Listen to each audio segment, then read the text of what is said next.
What up, fam? Hit that like, hit that subscribe. This is Agree to Disagree. Eagles going to another NFC title game. We're going to talk about it. Let's go. Uncle Sweeps, Nick Delgazzo, the legendary Brian Wilson, and the fucking man himself, Tom Arnone. These three guys from Jersey bringing you real talk with no agenda. You don't like them? Tough shit. It's their show, and they're going to say whatever the hell they goddamn want. Welcome in, everybody. This is Agree to Disagree, only on A2D Radio. Every Sunday, we are brought to you by our doc. Make them yours. That Dr. Paul Vidal, specialized physical therapy, location in Burlington, Cherry Hill, New Jersey. Find them right there on the web, specializedphysicaltherapy.com. As always, Nick Delgazzo, Greg Milakovic. I'm Tom Arnone. Everybody out there, welcome in, baby. Welcome in. We'll do Crumb of the Week at the end of the show, probably Sixers related. NFC Championship Game preview, AFC Championship Game preview. We know them both. All right, over on the AFC, you got another rematch, Bills-Chiefs. But over here in the NFC, something nobody expected, Commanders-Eagles. Definitely didn't expect that one. We're going to break it down. Obviously, we know each other extremely well. We'll obviously talk about what we just watched, too. Divisional round, Eagles-Rams. Big win to set us off to the NFC title game. We'll go over players of the game. And we're here to answer all your guys' questions, comments. If you have some concerns going to an NFC title game, you're clueless. That's all. I mean, listen, you can have some things that you didn't like today or didn't like in the wild card round. Yeah, you could have plenty of things that you dislike. But we're going to another NFC title game for the second time in 3 years. Okay, I'm not going to be spoiled. I'm not going to act like a spoiled bitch tonight. I enjoy winning. I don't care how it looks like tonight again. Another example. This afternoon, whatever you want to call it. Wasn't a beauty contest. Wasn't the prettiest girl at the contest. Wasn't totally clean. Wasn't perfect. Wasn't all those things. But again, another win.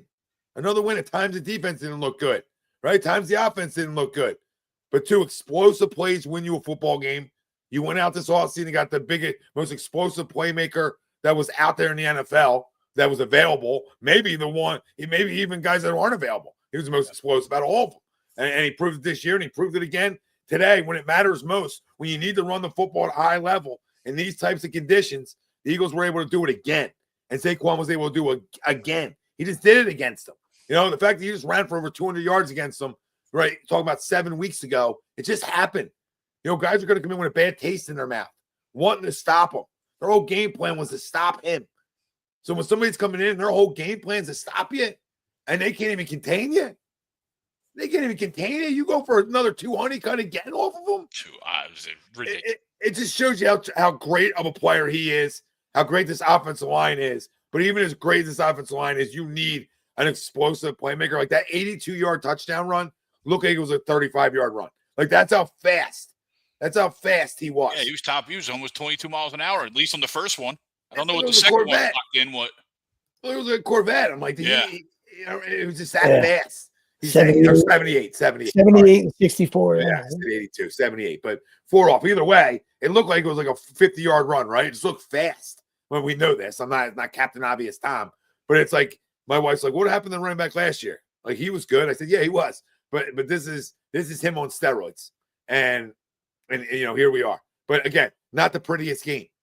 But we find ways to win football games. And that's all that matters.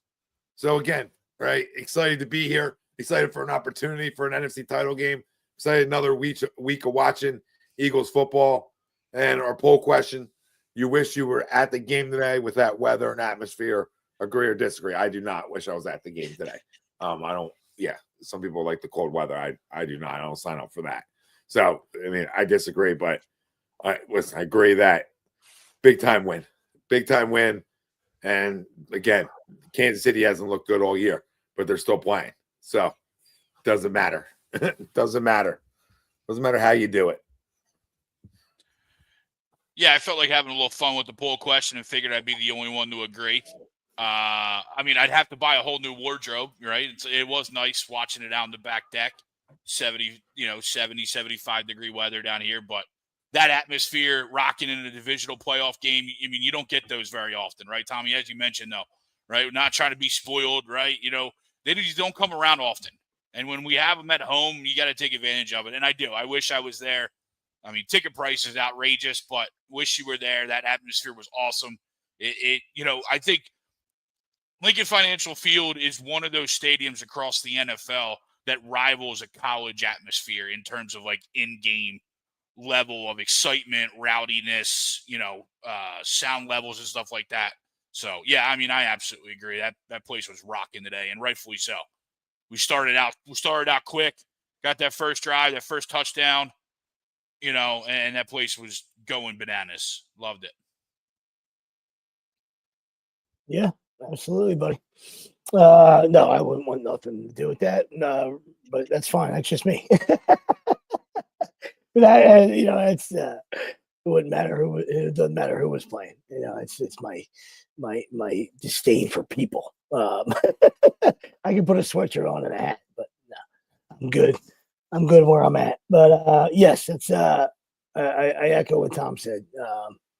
I mean, it's one point anyway. About being spoiled, and I think sometimes people fall into that category. And listen, the Eagles been good for a long time, and we've had this discussion over the years. Especially since A2D's been around. But you had all those Andy years. Yeah, I know you didn't hoist anything, all right. But we talked about getting 12 wins a year. Every year, you could pencil the Eagles in for 12 wins, right? So at the end of the day, did they not get it done when it mattered? Nope, right? But you knew going into the year, what an organization you had, and you were going to be in every, mostly you're going to be in every game, and you were going to make the playoffs. Now, what you did in the playoffs, that was you didn't know how that was going to end. Near the end, you had a feeling you knew how it was going to end, but you didn't. You went into it, you didn't know how it was going to end. All right, so that was a good time. It was a good time to be an Eagle fan. So, and then the transition to Dougie, and then obviously getting the first, you're getting that first one, and then another coaching change a couple years later, and then back to a Super Bowl, and now you're on the cusp of another one. So yeah, I don't think there's anything to I don't think there's anything to shake your head at. This is it's all about winning. You know what I mean? So obviously we do shows like this, and other people do shows like this, and it's time to critique things, of course. All right, everybody wants to be better in every sport after a game. Win or lose. Right? Win or lose, everybody's got things to clean up. Air quote. If you want to keep winning and all that good stuff. So. I don't think the Eagles are no different than anybody else, but they're one of 4 teams standing. Right, so when you're in the Final Four, you're doing something right. So yeah, for sure.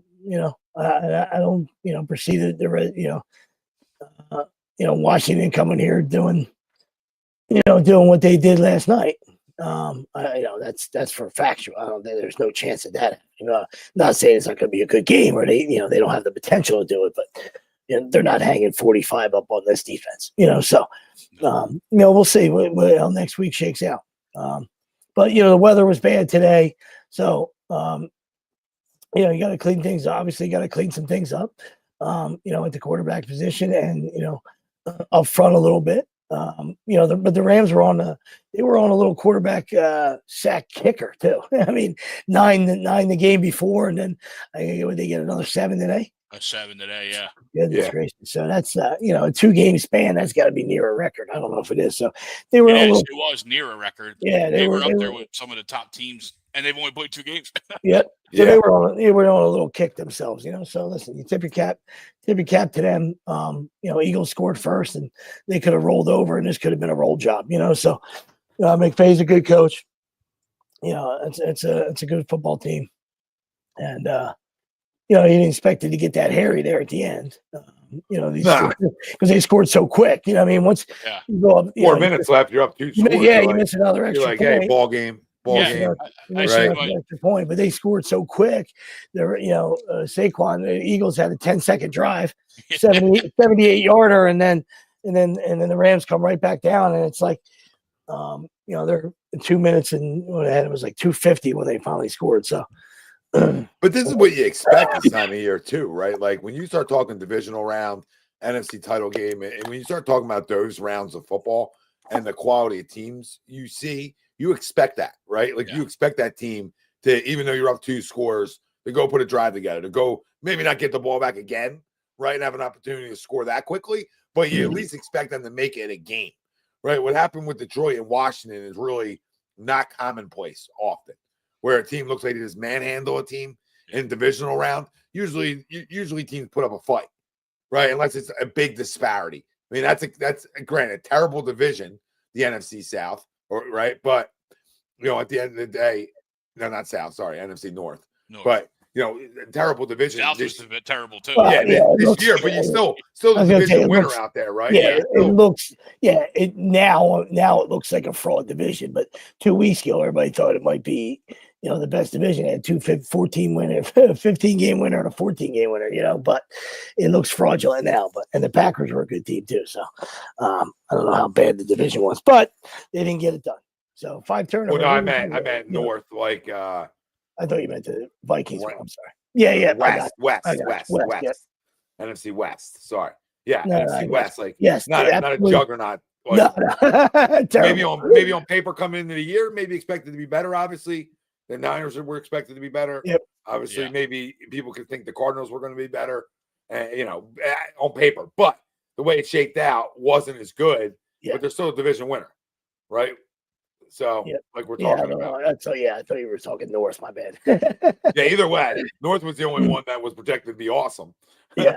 And the one that we weren't sure about, a lot of people weren't sure about, was maybe the NFC East, who has the 2 West teams standing in the NFC. Yeah. So, I mean, credit to Washington. They're a 12-win football team. They're not your usual, wild card type team, being a 12-win team like they are. And absolutely. They obviously started out hot. They went through a little bit of a lull. Yep. And they started playing good football again. So obviously not an easy matchup. But yeah, I expected the Rams to at least put us through a little bit of a fight today.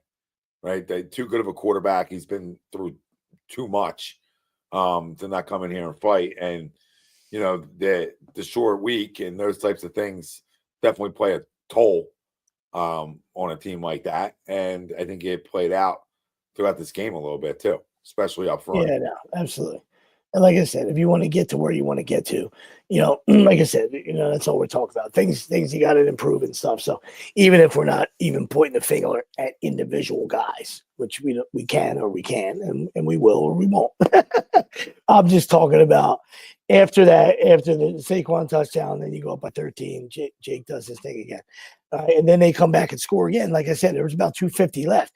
You get the ball back there. You got to get a first down. That can't be a 3 and out, if you want to win the Super Bowl. You know what I mean? You're going to be in better conditions. Well, I don't know what the conditions are next week, but way better. Yeah, I mean, way better than this week. And then obviously Super Bowl conditions will be ideal. So you can't have you can't have a lead there with 2:50 to go and go 3 and out and a feeble 3 and out. You know what I mean? Yeah, next week probably 45 degrees, 5 to 10 mile an hour winds. So, way better conditions, obviously, for offenses. Sorry, but obviously Washington built for whatever conditions the Northeast throws you too. Yeah. So don't get really that advantage next week. Home field advantage, absolutely. I just don't know how a rookie quarterback comes in here and wins an NFC title game. I mean, it's absolutely going to happen. You'd have to imagine that glass slipper falls off sooner or later, right? You would think. I mean, the guy's been tremendous, right? He's been awesome. That's not taking a shot at him. You would just think at some point this little cute story that is the Washington Commanders comes to an end, right? Dan Quinn. When you're going up, against a better football, when you're going up against a better football team and a defense like this, of course. You're not knocking the 1-2 seed off. But I don't think in back-to-back weeks, right, boys? Like you're not going into the one. But if anybody could, at a young age, I think it's him because nothing bothers him. right? And I mean, without being inside, in his head or like that. I mean, just looking at him. I mean, the guy's a cool cucumber, man. Like it just seems like nothing bothers him. I mean, so I'm just saying, if that kind of mindset, feels like if anybody could, do it, could be, it would be him. But they're still not, better than the Eagles. They're still not good enough. You know what I mean? So, and the difference makers. And listen, when your stars, make plays, difference makers. Today's difference makers: Jalen Carter, Barkley, and Zach Bond. You know what I mean? Those three guys were the stars and the difference makers, and that allows you to to be upper echelon. You know what I mean? Yeah, so for sure. they got plenty of other stars on this team, but those guys were absolutely insane. You know what I mean? So.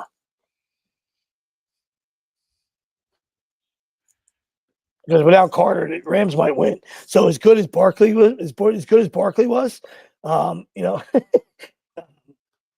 without Carter, this isn't a woulda, coulda, shoulda, but without Carter, they might win that. They might win that game. You know what I mean? It looked like they were going. It looked like they were going for it. Yeah, it looked like they were going in. That sack's the ball game right there. 100%. I mean, he was all over the field all game, but that sacks the ball game, and then he follows it up on fourth down. He makes the same move. Yeah. Right. Same inside out little swim movie and almost gets home again and causes, a bad throw out of Stafford to win the game. So, we talked about how great he is and how he's a game changer. And he can get his fingerprints from the defensive tackle position all over a game. And, tonight's another example of that.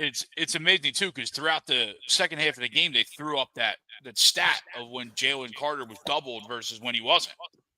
And you figure the biggest two snaps of the game, you're not going to double that guy, right? You're going to let him go one-on-one with a guard. It was just poor execution on their end, because he ultimately won that. You're absolutely right. That won the game. You know what I mean? Those two snaps won the game. Yeah, and I think the other thing is somebody said this, Umberto, you're spot on. I mean, he's held all game too. Every game.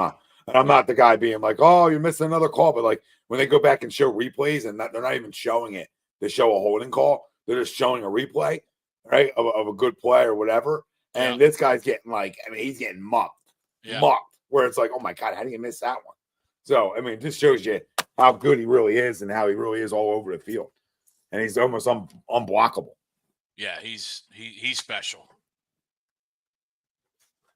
And it's funny, Sweeps, you brought up that, that 4-minute or that 5-minute drive that we had that Saquon busted that real quick. I was sitting there with my dad and I'm saying, this was, you're down 2 scores. What are you doing punting the ball? I understand it was 4th and 10, but this was the Steelers game all over again, right? Like, I mean, Steelers was even more egregious because it was 10 minutes. But this one was, you had 5 minutes left. I was like, you might not see the ball again. And then Saquon breaks it. And we're like, oh, what are you doing? What are you doing breaking it? Yeah, Mike, the one thing Jalen needs to do better is not take sacks in big situations. Or in field goal range, right? One was the field goal range sack that he can't take. 2 of them. And then obviously he has the safety, right? Which that one you get blown up the middle there. That's a little harder. Right, I'll sort of give you the pass on that one, just the way that play broke down. But it's the internal clock at times that he didn't need to know about. Yeah, and that's his biggest struggle. I don't think he has tons of struggles, but holding on to the ball too long is a clear and obvious one. Like, that being said, that's not a knock on the guy. I'm not starting a fight tonight. He's going to 2 title games in 3 years, so with a chance to go to 2 Super Bowls in 3 years. So. In no way, shape, or form am I knocking, just calling it how I see it. And, to keep advancing, and maybe not even next week, but to go win a Super Bowl, he's got to play better. So that's just as simple as that. And it's just can't leave points on the board. Yeah. You can't be in field goal range, right, when you're playing the Chiefs or a Bills or even a Washington, right, and not come away with points. The deeper you get in the postseason. Yeah, and it's a shame too, because especially on that safety, you saw Saquon out with the screen out on the flat, but obviously his eyes were straight. We're in the middle of the field where it seemed like where all the other open or routes were running, If he just swings that ball to Saquon, even if he doesn't catch it, obviously it's not a safety, right? But no, Tommy, I mean, you're absolutely right with the points. I mean, we definitely left 2 on there, right? Obviously, shaky poo, with 2, and then you more than likely had the touchdown if AJ catches that ball. Yeah, good ball too. Yeah, and then one of the 2 sacks that he took in the Rams side of the field at least comes into 3, right? Maybe both, but if you just take one of them, right, one of them turns into 3. I mean, you left 2 definite, and then and close to 12 points on the field. Yeah, I mean, even if you give him the benefit of the doubt, I mean, 4 of those 7 sacks got to be on him. You know Yes. what I mean? And that just, I thought it was closer to 6, but let's be nice about it. And obviously the safety is as bad as that was. It's lucky it wasn't 7 because the piggy was coming out. So I mean, he just got it back in time. You know what I mean? He just he just was able to hang on to it long enough, or that thing squirts out, and you don't know who's going to jump on it. But no, I hear you.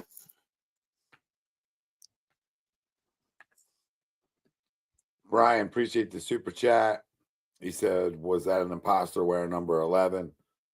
But he holding reading sessions on the sideline and drives a Honda Civic. Are we sure that his bro already won?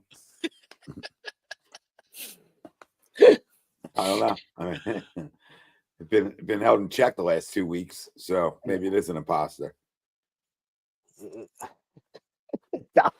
Doppelganger that likes to read. Yeah. Jose, Slay continues to have a solid season. He has. I mean, as much as I go after him, he's been good. He's been good this year. He's tackled a little bit better at times. So he's been good. No, he definitely almost got a torch. Yeah, exactly. I mean, the bottom line is they got it done, but you almost got, the play almost set up the loss. Yeah. Yeah. Play the puka down the side. Oh, yeah. It's so tough because obviously, right? I mean, they're playing it, but it's so tough to like criticize in the moment game when the footwork is so different, right? With the snow and stuff like that. You know what I mean? But no, I mean, how can you let him get over you? Like, how can you let that ball get over you? Absolutely. We are favorites to win the Super Bowl at plus 175, by the way. Ooh. They've been the best team in the NFL for 8 weeks. Maybe 10 weeks. I just didn't think. No, I wasn't give it to us. I wasn't saying that to you. I don't know. I don't pay attention to the odds, but I mean, you got to be a fucking moron not to watch the NFL and think, and you guys can think I'm. Wilson would like to say reverse jinx. That has nothing to do with that. I'm a non-biased fan watching from the outside. They've been the best team in football since probably since the bye. So that's what, week 5. Yeah. And week 6 and on, they've been awesome. But the next closest is the Chiefs. So. And to Tom's point, like you're talking about, like when you have offensive struggles, like in this kind of weather or whatever, then you still find ways to win. And you were saying like the Chiefs don't look good. Chiefs look good, great on defense. Yeah, offensively, offensively they've been pedestrian. Absolutely, he just does enough because he's a winner. You know what I mean? It's what winners do. Yeah, it's the only thing I can compare it to, right? Mm-hmm. Like to try to get people to slow the fuck down, right? Yeah. Like with the criticism, the only thing I can compare it to is them, because their defense is awesome and their offense does enough all year. Their offense has done enough all year. I think our offense is way better than theirs, right? They don't have any weapons besides him. So I mean, it's not another Captain Obvious Tom, but Chelsea's 100. Oh no, it's not a shot at you. It's just they don't have any. The last 2 playoff games, we've more looked like they look, right? Where we just do enough to get it done. Now we have way more explosiveness offensively, etc., whatever. But our defenses are really comparable. And it doesn't matter if you win 1-score games. Like it's not a big deal. It's not a beauty contest. I continue to say it doesn't fucking matter. Like everybody would love to go blow everybody out, sure, right? And you come on a show and you have nothing bad to say ever, right? You can never come up with any type of criticism. Sure, that'd be ideal. It's not the way sports work. It's not the way. It's impossible to just go ball everybody out all the time. Right? At some point, you're going to run up against somebody that's as good as you, right? Or game plan's good for you. Yeah, it's coached well, right? Yeah, has a great quarterback, whatever it may be. That find ways to stay in games. That's what makes me laugh. Like I don't care how the time of year looks, right? You want to get into the beauty contest throughout the season because you need things to talk about. You need a measuring stick. You want to know where you shake out against everybody else. I get it. But this time of year, it does not freaking matter. You never look back on the playoffs and say, hey, we won a Super Bowl, but we looked just okay doing it. Yeah. Like, who gives a shit? Absolutely. Especially when you're dealing like a game like today with weather and some crazy weather. You know what I mean? Like, you're not going to – if you make it to the Super Bowl, you shouldn't – obviously, it's in a dome, right? Perfect weather. There's going to be no concerns once you get there weather-wise. Yeah. So, like, that's what I was saying. Like, nitpicking parts of this game, to me, it's just I'm not getting overreacting, and exactly as you said, because we won. Right? Like when you factor in the weather, same thing if it was heavy winds or even just heavy rain, like it's going to change the game plan. It's going to change different factors than it would when you're on perfect conditions and perfect surfaces. No, you're right. Yeah. No, absolutely. I mean, and it doesn't become an issue unless you lose, right? So, Yes. because the first thing we talk about, and all the other talking heads we're gonna we'll discuss tomorrow is, no turnovers again, which absolutely that is a talking point, and it should be at the top of the list because when you look at Saturday night, the reason why the Skins are where they're at is 5 turnovers. 5 turnovers by baby hands. Turnovers by the Rams today. Turnovers by the Ravens today. Kyron turns Williams, the football over. It's going home. Back-to-back possessions. Kyron puts it on the carpet. Yeah. Maddie puts it on the carpet. You know what I mean? So yeah, take care of the football. That's not, I'm not going to go by that like it's, and poo-poo that and make that's absolutely what this game's all about. You know what I mean? So kudos to him again. You know what I mean? That's why we won how many games in a row. Yeah, they're very fortunate, you know what I mean, because they're there to, they're in the right spot sometimes, and listen, they making a lot of good decisions. We were 2-2 when he was turning the ball. You also got to be in the right spots, you know what I mean, and you got to get some things to go your way. That ball probably should have been picked today in the end zone. Get the guy in the face mask. The fumble Kenny Gainwell got on it. Great job by Kenny. You know what I mean? That's a scoop and score. They didn't, there's 50-50 ball. As we talk about in hoops, those 50-50 balls, went the Eagles' way. Yeah, no, they did. They did. But, like, again, since, week 4, after week 4, where he was turning the football over at an alarming clip, we were 2-2. We weren't playing good enough football. Once he stopped turning the football over, we've won a ton of games. Yeah. And you would say, is that easy? It's that easy when you have a roster like this. Yeah. It's that easy to not take chances with the football, right? Even though, again, today he took 2 of them that we can recall very quickly, right? Sometimes better be lucky than good. And that was a time today. But like Greg said, too, like in these conditions, I can deal with some of the passes that are like, oh, right? And we know that. He's not a great thrower of the football at all times either. And when the conditions get like this, I don't expect him to. That being said, he put some balls in some good spots late in the game, like the AJ that, you need to catch, and also had some bad throws too. Yeah. Like you had the deep out, the AJ that was overthrown. That wasn't a good one. He had a slant. That was a bad pass. But then that one, the AJ on the back shoulder, right? That's a ball that he usually comes down with too. So, through the good, there's bad too. And again, didn't turn the football over, even though he did. Per se, but they didn't come up with it. And this is a little bit of a payback game for us too. Because if you remember, they knocked him out of the football game. That was a football game we were winning the last time we played Washington. So, I think you can connect some dots that, this is a little bit of payback for us in a way as well. Yeah, we were running all over them. Yeah. We were running all over them to start that game. We sure were. They had no answer for us in the run game. Zero answer. And then he got hurt. And they loaded the box, and they were able to really contain us. Yeah, because naturally, Kenny's not going to give you any threat to run the football, right? So when you load the box, you're only focusing on Saquon. You're not focusing on Jalen, which I think is what Collinsworth was talking about once Jalen came back and when he rolled up the knee, right? Hey, you got to figure out if he's going to move or not, right before that safety happened. You got to figure out if Jalen can move or not, especially in a scenario like this where you can make an impact on the game and potentially change the game. And of course, we found out pretty quickly that he couldn't move at that point. That's like I said, it's definitely a revenge game because, I mean, as much they still scored 33 points that game. So, I know everybody, losing your starting quarterback is huge. It changes everything. I'm not taking anything away. They scored 33 points and had the lead until 10 seconds left. You know what I mean? So that was probably the Eagles' worst game defensively in this 13-week period, I would say. Yep. Right? 13 weeks from week 4 after the bye. That was their worst game. Yeah, and there was a lot of this going on in that game too. A lot of talking from both sides.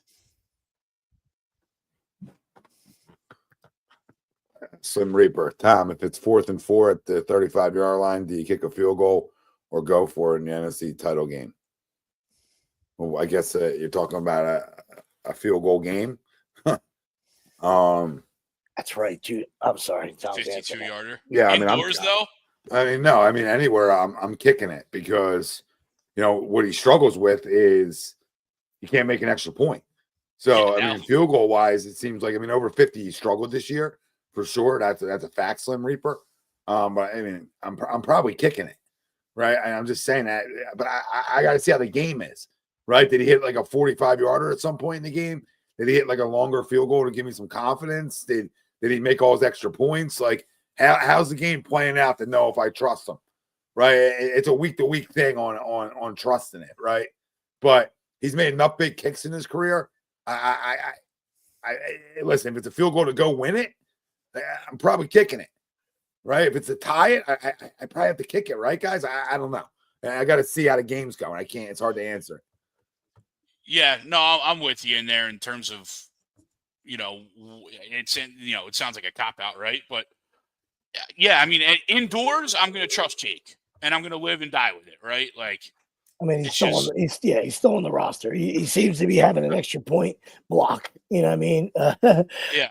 And he hasn't had the greatest year, but he's still on the football team. In that scenario, time and score, depending on what the time and score is, you got to kick that. I mean, it's a 52-yarder. Yeah. Yeah. I was sitting here in my head, just like, as he's missing these extra points, I'm sitting there, I'm like, do we bring in a kicker? Like, you know what I mean? At this point of the year, do you bring somebody in? And then say he misses a kick in the in a big spot. Do you are you more pissed that you didn't trust Jake, even if he would have missed the same kick, or that you tried? I don't think there's a right answer right now in this, where we are in the season. You know what I mean? Yeah, I think it's too late for that. Barring an injury, I think it's, I guess it's never too late for anything. It's a business. You know what I mean? So it's not about his feelings, but it's probably too late for that. Yeah, I mean, it was too late halfway through the year. I don't even know who's out there. Halfway through the year, it's too late for that. I'm with you. I don't know who it is. That's how I look at it. Right? You're going to do moves like that. They happen early in the year. They happen preseason, right? They happen before the year starts, or they happen, before the midway point. I think unless you lose a guy to injury. Yeah, I was just going to say injury. Redskins got a new guy. Yeah, Redskins got a new guy. Yeah, I mean, and Wayne said he's never missed a playoff field goal, right? The guy has a Super Bowl, like Umberto says. I'm not confident, but we got to trust him, I guess. That's where I'm at with him, right? I'm not confident, but I got to trust him. Yeah, absolutely. Man on third, less than 2 outs, and Harper's up. Even if he's 0 for his last 15, you expect he get you a fly ball there. Yeah. Yeah. And I forgot, by the way, that the Eagles, as much as I did say that might be their worst defensive game in those 13 weeks, I did forget that they had 5 turnovers. Yeah. There were 5 turnovers in that Skins game. And we were still a Devontae drop from winning the game. Yeah, that's what I mean. They scored at the buzzer, but Yep. 5 turnovers.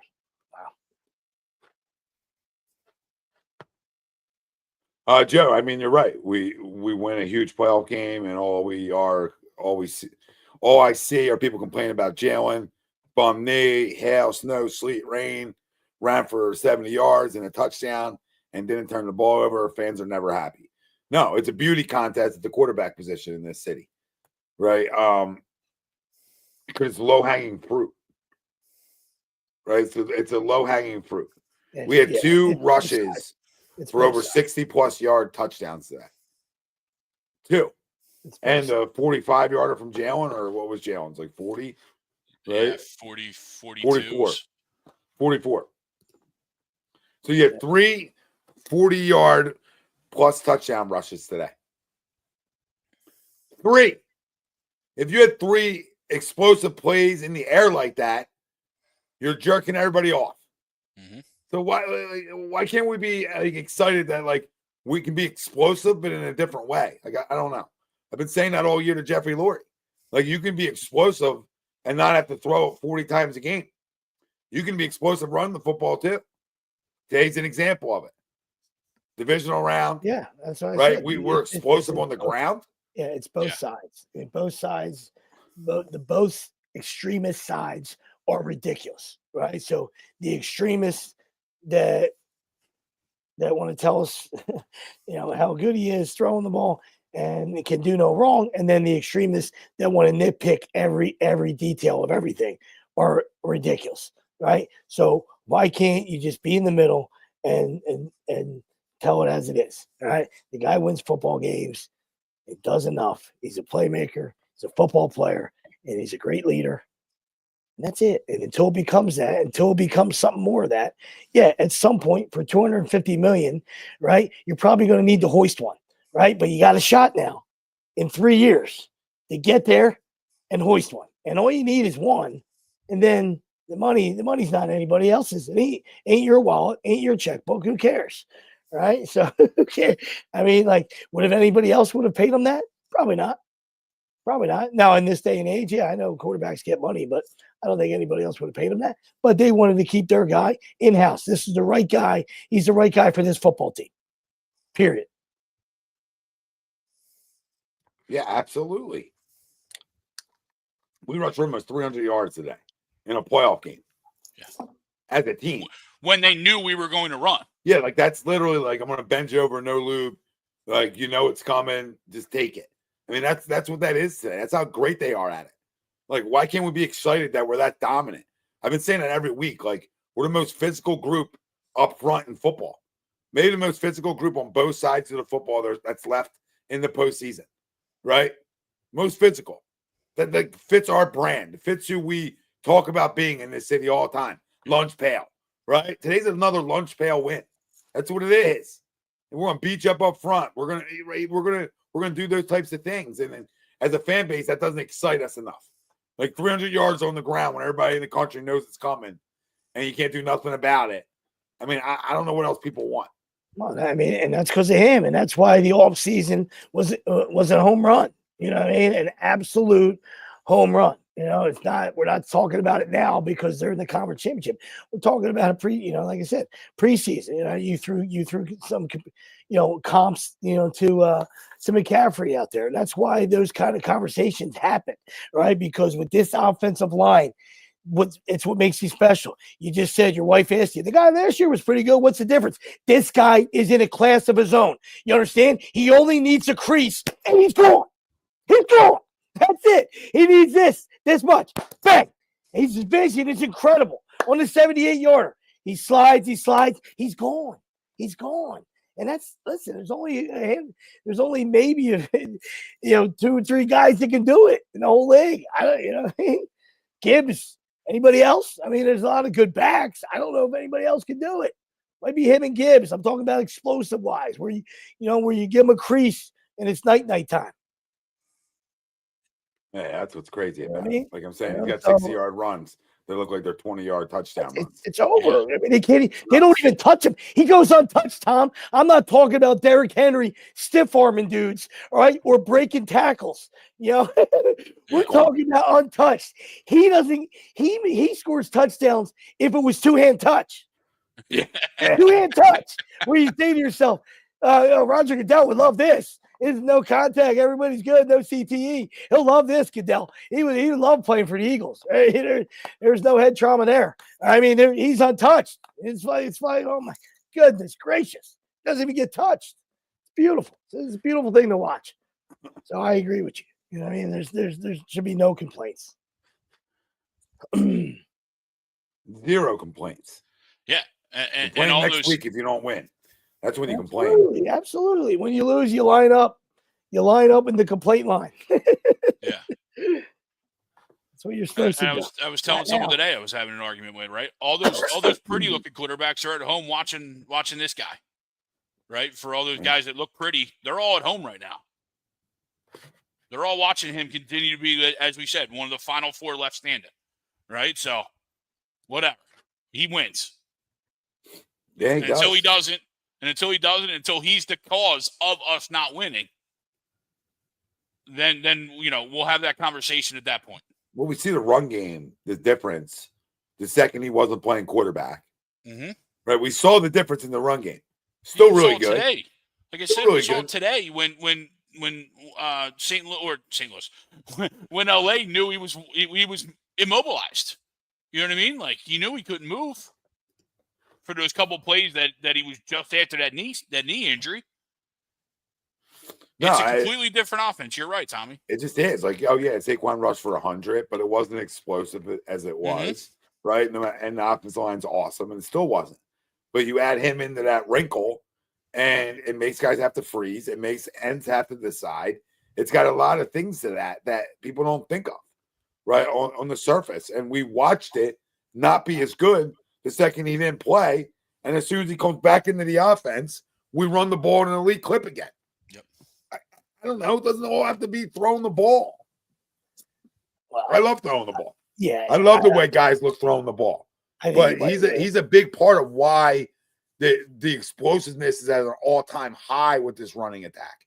Because now, I mean, we rushed for 300 today. He's part of 70 of it. Yeah. So when you have to account for it, and you do have to respect it, it makes guys freeze. We talked about this when we signed Saquon Barkley. Now guys have to decide, who are you going to let beat you today? Well, they decided, you know what? We're going to let Jalen beat us on the first drive, right? That's what they decided on. Bang, 44-yarder to the house. Okay, now, we got to respect that. Now you get a 60-yarder, 62-yarder against you, and then you get a 78-yarder against you. Because now you do have to respect him running. Is it as explosive as Saquon? No. Of course it's not. Or Lamar? No, but it's still explosive enough. Yeah. Still chunk plays. Yeah, so I would agree with that. No disrespect to Kenny Pickett, but would Saquon rush for 1,500 yards? Absolutely he would. Yeah. Right? Yeah, no question about that. But he's not going for two. He's not going for two. He's not going for two with Kenny Pickett as his quarterback. That's all. That's where I would have to disagree. I don't know, buddy. It was after he left that game, the Redskins, he ran for 150 and 167 the next week with the Cowboys. He had 60 in the first drive before he went down. Or like he had something big in that first drive. Like before Jalen went out of that game. Oh, yeah. I'm not disagreeing. There's another 100 after that then. After 100 after that. No, like I said, he would rush for about 100 a game. So he would average what? 1,600? Like I just said, he'd be 400 or 500 yards off of where he was this year, which is still an all-pro, first team all-pro. It doesn't change how great he is, right? You rush for 1,600 yards, you're still first team all-pro. But it's a difference of 1,500, 1,600, and rushing title. Like it's just that little extra when you can have the quarterback in with a great offensive line that can run. You just give that little extra tick, in my opinion. But he's still a first team all-pro guy. At minimum with Kenny Pickett, right? And his offensive line. But I just think he's probably 300, 400, 500 yards short of where he is this year. Because I think the Jalen running the football is as an impact in it. Of at least enough of an impact to make guys have to disrespect it. But I mean, who knows? I mean, it's a lot of what ifs. But Yeah, no, listen, I don't disagree with that one we're bit. talking to the people that are not I just giving think him a that part you of the. do- of course, he's a starting quarterback. With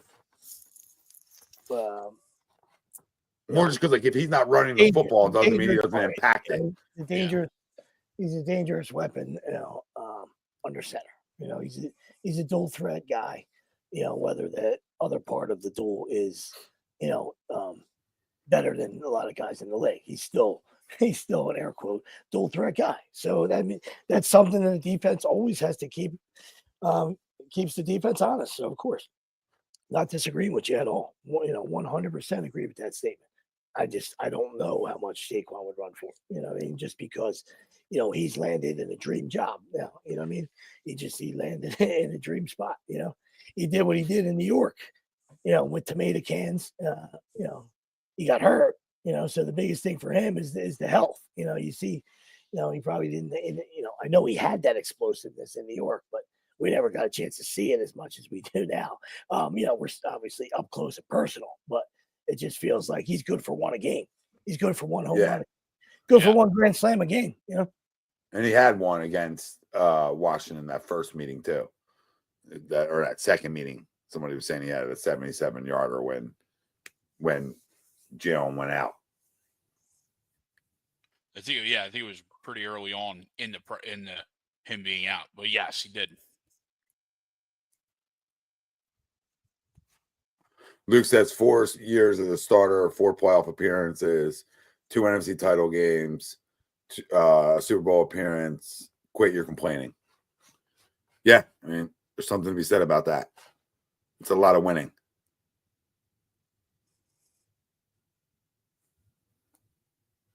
Yeah, I think I looked it up. Since 22, he's third behind Mahomes and Wins. Allen.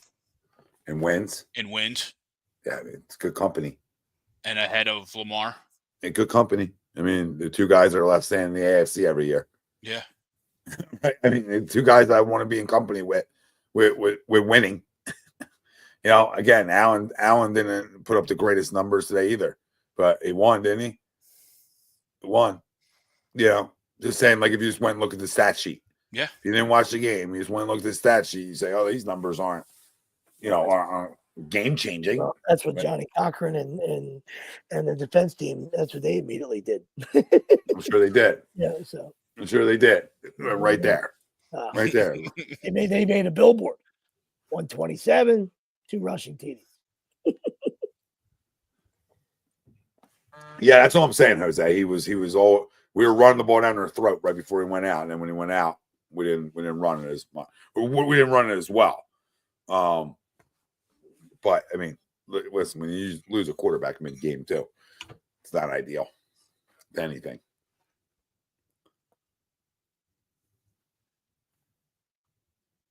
Yeah, tough to change the game plan on the fly for one of your biggest weapons offensively going down. Yeah, absolutely. Bill says, Tommy, weren't we up like 2 scores and looking unstoppable in that last Washington game before we lost Jalen? Just have to watch Daniels and cover Terry, and we'll be good. Yeah, we were. I mean, we were up 2 scores. That game felt over from the start, to be honest with you. Yeah. Before he went down. Looked like they couldn't stop us. Yeah, it felt like one of those, sometimes games we have, and naturally it played right into it, where you look at the scoreboard and you're like, oh, we're only up that much. Like, it feels like you should be up a lot more. You know? The way the game, those games those seem to flow and whatnot. You feel like you should be up way much more than you end up being. And then like we saw in that game, it comes back to haunt you and bites you in the ass. No, it does. Saquon Barkley and Jalen Hurts are the first teammates in NFL Super Bowl era. They each have 40-plus yard rushing touchdowns. The Eagles had rushing touchdowns of 78, 62, and 44 yards. 285 yards rushing is the most by the Eagles in a playoff game in team history. So, and, this goes back. Philly fans only focus on the passing. You were that dominant today in the run game. Like, you were Madden on easy in the run game today. And it's that good. It's like, imagine being that good in the run game and us not loving it. Like, how can you not love it? You went out and got the best running back in football. And he only had 37 yards in that first quarter. So go back to our boy Umberto. Not trying to like clown anybody. He didn't have 90 yards. He had 37 yards and Hurts got hurt. So 37. I kind of remember my eyes were pretty good. I mean, I just went back and looked, but I thought visually. Yeah, 37 yards. He was cooking. He was cooking with gasoline. And then, he got hurt and Pickett threw the touchdown. They went up 14-0. Yeah. But Jalen had, how many rushing yards did Jalen have? I feel like he had a good amount before he went down. Because we were running the ball well. I think a lot of that had to do with Jalen, though, from my remembering. Yeah, all I have to do is look Jalen up, and I'll have to look at the play-by-play. No. Jalen, 41 yards. Yep. Okay. Yep. 20, probably 22 when he got drilled. Yeah, when he got hit. So I felt like we were moving the ball well. Oh yeah. That's not even a question. Yeah. I just knew that Barkley didn't go 90. I didn't think he had 90 because Jalen got hurt in the second drive. I was like, okay. In my head, I'm like, okay, if you say so. I just read the prompter over here. You know what I mean? I'm just reading the prompter. Felt right. I was like, okay, that felt great. 90 yards in 2 drives. Like, not sure how that even happens. But if you wanted to say almost 90 yards in rushing, almost 90 yards in rushing in 2 drives, okay, right? We're close to that conversation. 40 and 37. You're not like crazy off there. 70, 75 yards of rushing in the first 2 drives. But that just goes how good we are running the ball. Yeah. When you can have Jalen 70 or 40 yards or however many he has a game to your 200 total, now it's ridiculous. That's the whole point. That's the whole point. It goes from 200 to 250. That's a monster number. They run for 250 next week. Game's over. Yep. Wacky Lack Gaming. Appreciate the super chat. Ryan Robinson, 2 big fumbles that game too. Yeah, he did. He goes, I believe Hurts is coming in. We were idiots that game too. Sorry, we had so many personal fouls. GJ gets ejected. Yep. Like there was so much that happened in that game. I think you made mention to it earlier, Tom, when you said that game just got really chippy. Got chippy. There's a lot of talking.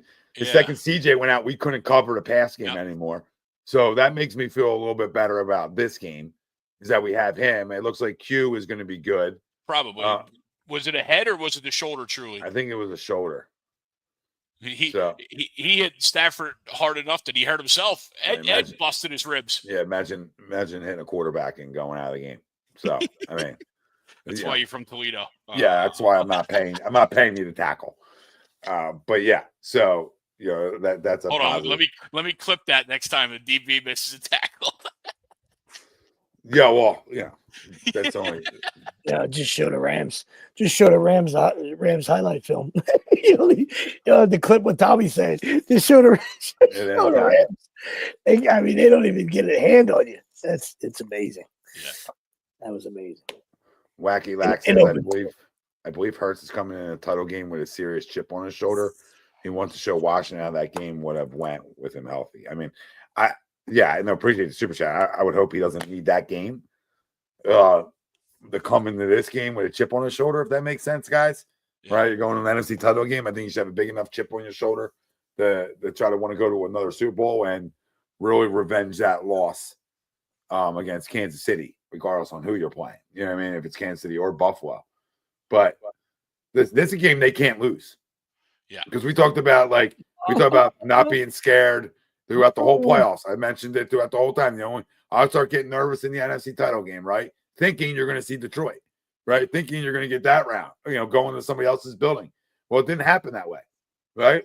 If you would have told me all 3 games are in Philly, I'm not nervous. I'm not concerned. This is a football game that we should win. We're the better team. And it doesn't always happen that way, but I'm not concerned. The only 2 things that concern me this week were Matty Stafford and maybe a fire or 2 that could tend to maybe want to push, the Rams to a win type deal. But that was it. It wasn't inspire the Rams to a win. Yeah, because I know you weren't getting at a wrestling scripted thing. So I'm gonna speak it into existence for you. It would inspire the Rams. Yeah, inspire the Rams. Too much bullshit on the internet. Right? Enough about the Chiefs. Too. The Chiefs are good, right? I understand it. Right? It's sickening to watch sometimes some of the things that happen, right? But just take the hate out. They're good. You know, they treat Pat like Jordan. Okay, that's it. They're a fucking good football team. That's it, man. Tired of fucking hearing about it. Tired of it. Pat's got the same thing. Pats were pretty good all those years. So I'm just tired of it, man. Play the game. Play the game, dude. All right. There's too many people for it to be scripted. All right. For the guys in the Zebras, yeah, I'm sure there's probably a scumbag involved. Absolutely. Those guys, you know what I mean? But we'd hear about it just like we heard about Donahue in the NBA. So doesn't mean it's not true. Doesn't mean you can't fucking, I'm not saying you have to just, agree with me. I don't care if you agree with me. Just tired of it. It's nauseating. It's nauseating to hear. You can hate Taylor Swift. You can nauseating to watch. You can hate Kelsey. Yeah, sure. Watch NCIS. I usually do during those games. You know what I mean? I could care less. A good football team. Yeah, they're really good. I mean, they get obviously a couple calls that went their way. They're crying about penalties. Can't make a 30-yard field goal. Yeah, crying about penalties. Shut up. Win the game on the field. Yeah, no, I mean, listen, they had their chances too. So, but they're really good. They are really good.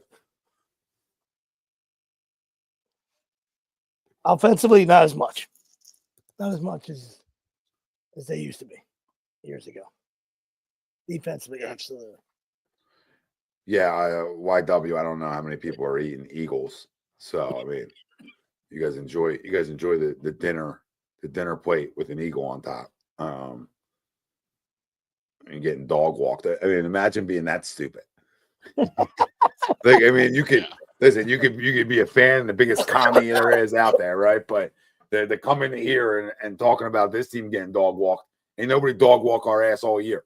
So I mean, I don't know what you would think that is. If you want to say come in here and win the football game, and it's going to be a great one, but you think Washington wins? Okay, all right. But you're out there eating fucking eagle, so that tells me there's a lot wrong with you. And two, you think the best team and the most physical team in football is getting dog walked at home. All right. And listen, if that happens, we might have to fire everybody. And we get dog walked. You're not going to Detroit, dude. By Dan Quinn. Yeah, you're not going to Detroit. I still can't believe Andrews dropped that pass. Goodness. 28-3. I can't believe 28-3 is in an NFC still got a title game. chance. 28-3, you still got a chance. So that's being dog walked. You still got a chance. If you fall down 28-3 on Sunday, you still got a chance.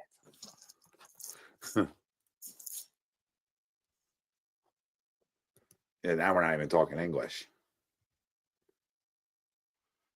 5 TDs. Yeah. Appreciate it. Can you do me a favor? Leave a like on your way out. Mess with an algorithm a little bit. On your way back to the Capitol. Oh, it's amazing. It just doesn't even sound logical. Soul music. We're getting spoiled. Even with Shady, we never had a running back putting up 200 yards a game like Madden. No, you're right. You're right. We definitely are. Crazy. Absolutely. Excuse me. He is special. He is special. Well, that's what we said. That's what I said the last time we played him, and I'll say it again, Luke. I mean, I think we're that much better than them, top to bottom. That if that our Luke? Yeah, if we don't turn the football over, right? If we don't turn the football over, we're winning. I don't see how they can beat us with all things being equal. They're really good. Not taking anything away from them. And Jaden, again, as I said it yesterday, he's so calm. Yeah. Right. Nothing seems to bother him. He's so calm, and that's great. But this is also a different style of defense too. So I hope we're a team that can make him a little uncalm in the pocket and make him a little bit uncomfortable. But that being said, they're just not good. They're just not good enough, in my opinion, from day one of the year to match up and be able to beat us or out physical us or outdo some of the things that they're going to want to try to do. I don't see it. And I think you mentioned this off air or very early in the show. They're going to be missing one of their guards, their starting guard, most likely, right? That's pretty sure their right guard got hurt in the Detroit game. Yeah. Anything can happen in the playoffs. Anything. Of course. Yeah. Anything can happen in sports. but the two teams aren't equal. You know what I mean? So that's period. And that's crazy. That's a 12-win team. Right? We're talking about a 12-win team, like not being equal. I mean, that's how much they played above their head, too, compared to their roster. Now, is their roster much improved? Absolutely, it's much improved from what it was a year ago. I mean, one of those right? wins is a Hail Mary. Again, a win is a win. I don't. Yeah. Can't forget. One of those wins is a Hail Mary. Right? We keep it 100 here. Yeah, exactly. We monitor everything. And another win is against the Birds. And we even monitor around. We monitor around here too. In a five turnover game, and you lost your starting quarterback. So, they're anywhere from a 9 to 10 win team. All right, and I know they, I know they won 12 games. So, and they went into Detroit, absolutely freaking gassed them, last night. So kudos to them. Kudos to them, to their football team. Yeah, it was awesome to watch last night. It's a different animal. So. Well, yeah, I mean, it's who you wanted, and you almost wanted them to go up and play a spotless game like they did. Yeah. Because sometimes that's a benefit for you the next week. Yeah. Right? Like they were that good that they're not going to mimic that 2 weeks in a row, right? Yeah. Kind of like the Rams being super explosive last week, right? Rams being explosive last week, and then naturally you throw a little weather in there. They were good, but they weren't as explosive as they were against the Vikings. You knew they were going to have that comeback game, and that's what naturally, we hope happens with Washington next week. Yeah, but no, I hear you. But their numbers were really good today. It's the turnovers, which we always talk about. You know what I mean? Like, and that's just, Matty threw for 324. Call it hollow, call it whatever you want. And Williams ran for 106 against. Williams had the 130-yarder against the Eagles defense that you don't run on. So, Williams had 130-yarder, and then Puka had a 14-yarder, and Higbee had a 10-yarder. Those are their big plays. Oh, you're talking about explosive plays. Yeah, that's what I said. Explosive. I got you. Yeah. No, they put 48. They had 37. Well, you can expect maybe a little bit more. 48. I'm sorry. No, I'm looking at the wrong one. I'm sorry. Yeah, 30. Yeah. 37. I was looking at the wrong column on the stone. Yeah. 38 is supposed to be the pick by Rodgers. Yeah, Rodgers. Yep. Another 30 burger to Cup, and then a 30 to. I'm sorry. I was looking at the wrong column. Well, you can also make the case too, like when you talk about the Commanders compared to the Rams. I mean, I can make a case that they're going to probably get more explosive plays just on the surface because of their quarterback. Yeah, like his ability to extend plays usually equals, bigger plays. That being said, that last time we played them, their big explosive play was an Eckler 34-yarder. I mean, he was 22 for 32. No, sorry, that was the win. Hold on, let me find the other one. That was the time we beat him. Eckler did not play in the game we lost. No, I know. I was on the wrong game. Yeah. He had a 29-yard rush in the game that they beat the Eagles. Jaden did, right? Yeah, Jaden did. Yeah. But here we go, right? Like Arias had a 49-yard. Yeah, 49, 32, 51. 51 to Brown. Yep. So you could make a case they had four big time explosive plays in that game. Yeah. Right, like big time, over 20-yard explosive plays. Yep. So I mean, really 4 over 30 because I count the 29-yarder as a 30-yarder, right? So 4 plays over 30 yards, and 3 of them coming in the passing game, and 1 of them coming with his legs. So the biggest elephant in the room this week is pressure. You got to keep him in the pocket. You got to contain him. You got to avoid giving him all day to sit back there and throw the football because there's their recipe for success right there. That he will get those explosive plays no matter how good this defense really is, and they're really good. Trust me, but they're more the great defense inside the red zone.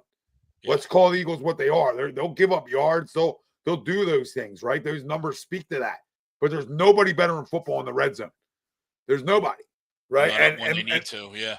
Yeah, and Greg, the majority of the year they did a lot of their stuff without like taking the football away. Recently they've done a way better job of taking the football away. Yeah. The last few weeks they've done a better job of that. But there's a difference in this game. If you can avoid the ad lib play the extension of their offense, they have no shot in this football game. Yeah, I was going to say, if you get them on the ground, all right, that's going to be the difference in the game. You got to get them on the ground because, like, if you compare the two plays today, I'm not saying that. I'm just saying, like, if you just sweep one sack in that game, sweeps, if right? it was, I'm saying, like, I'm not comparing the two. I'm just saying, if you were comparing the exact play today, Carter's still amazing, and maybe he gets him.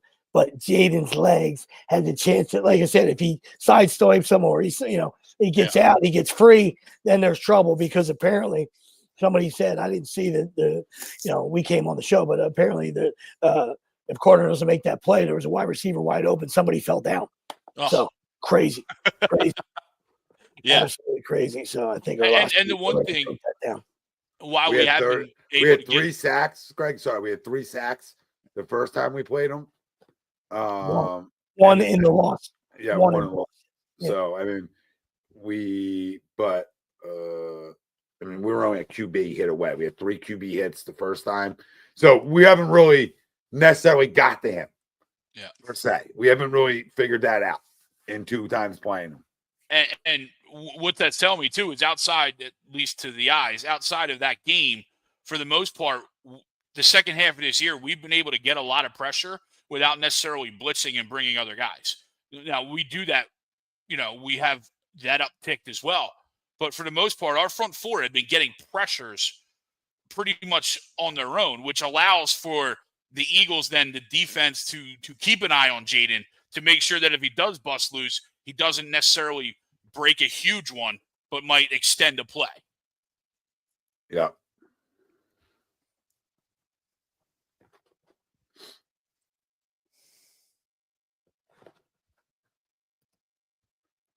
Jesse, imagine Saquon on the 2022 offense. Their offense seems so sloppy and just waiting for Barkley to save us. Yeah, I mean, we have our moments of sloppiness for sure.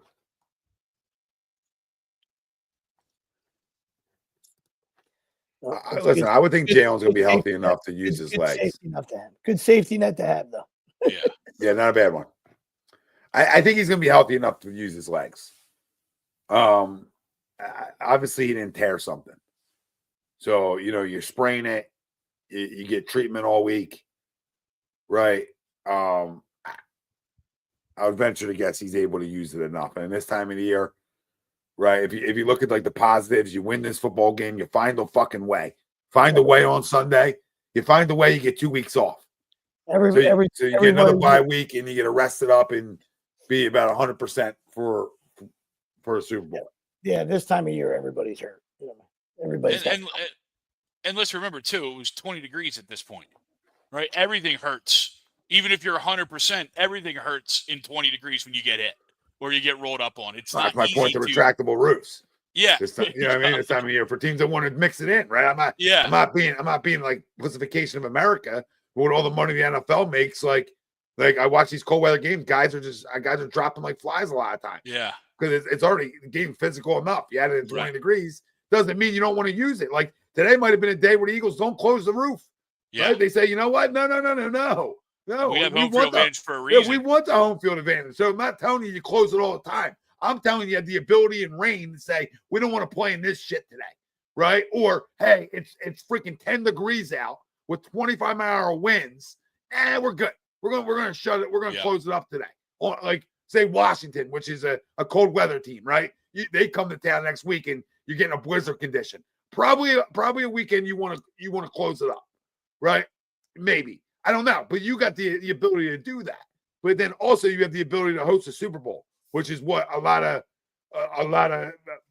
teams would love to do, right? And you don't get that ability without the retractable. I just think they're looking at another game than the schedule too, right? So I mean, you're talking about another game.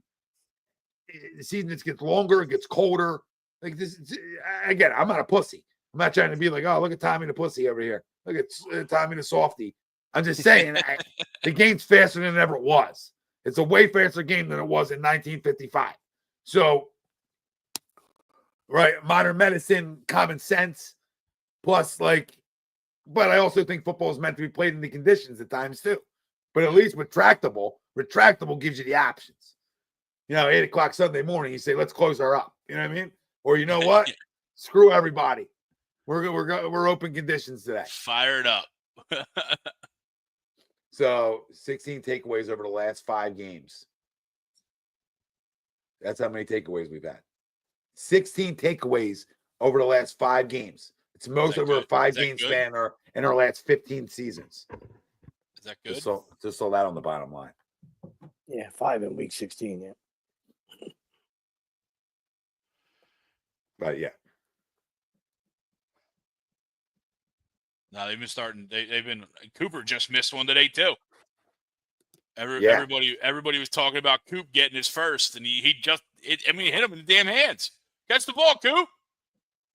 Yeah, we do a lot of that. Isaiah had one in his hands. Oh, Isaiah! Oh my God. Slay had one in his hands early. I feel like.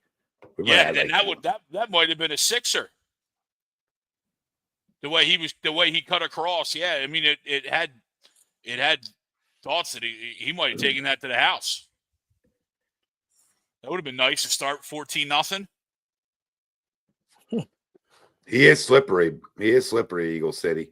Jaden Daniels. I mean, he's special, man.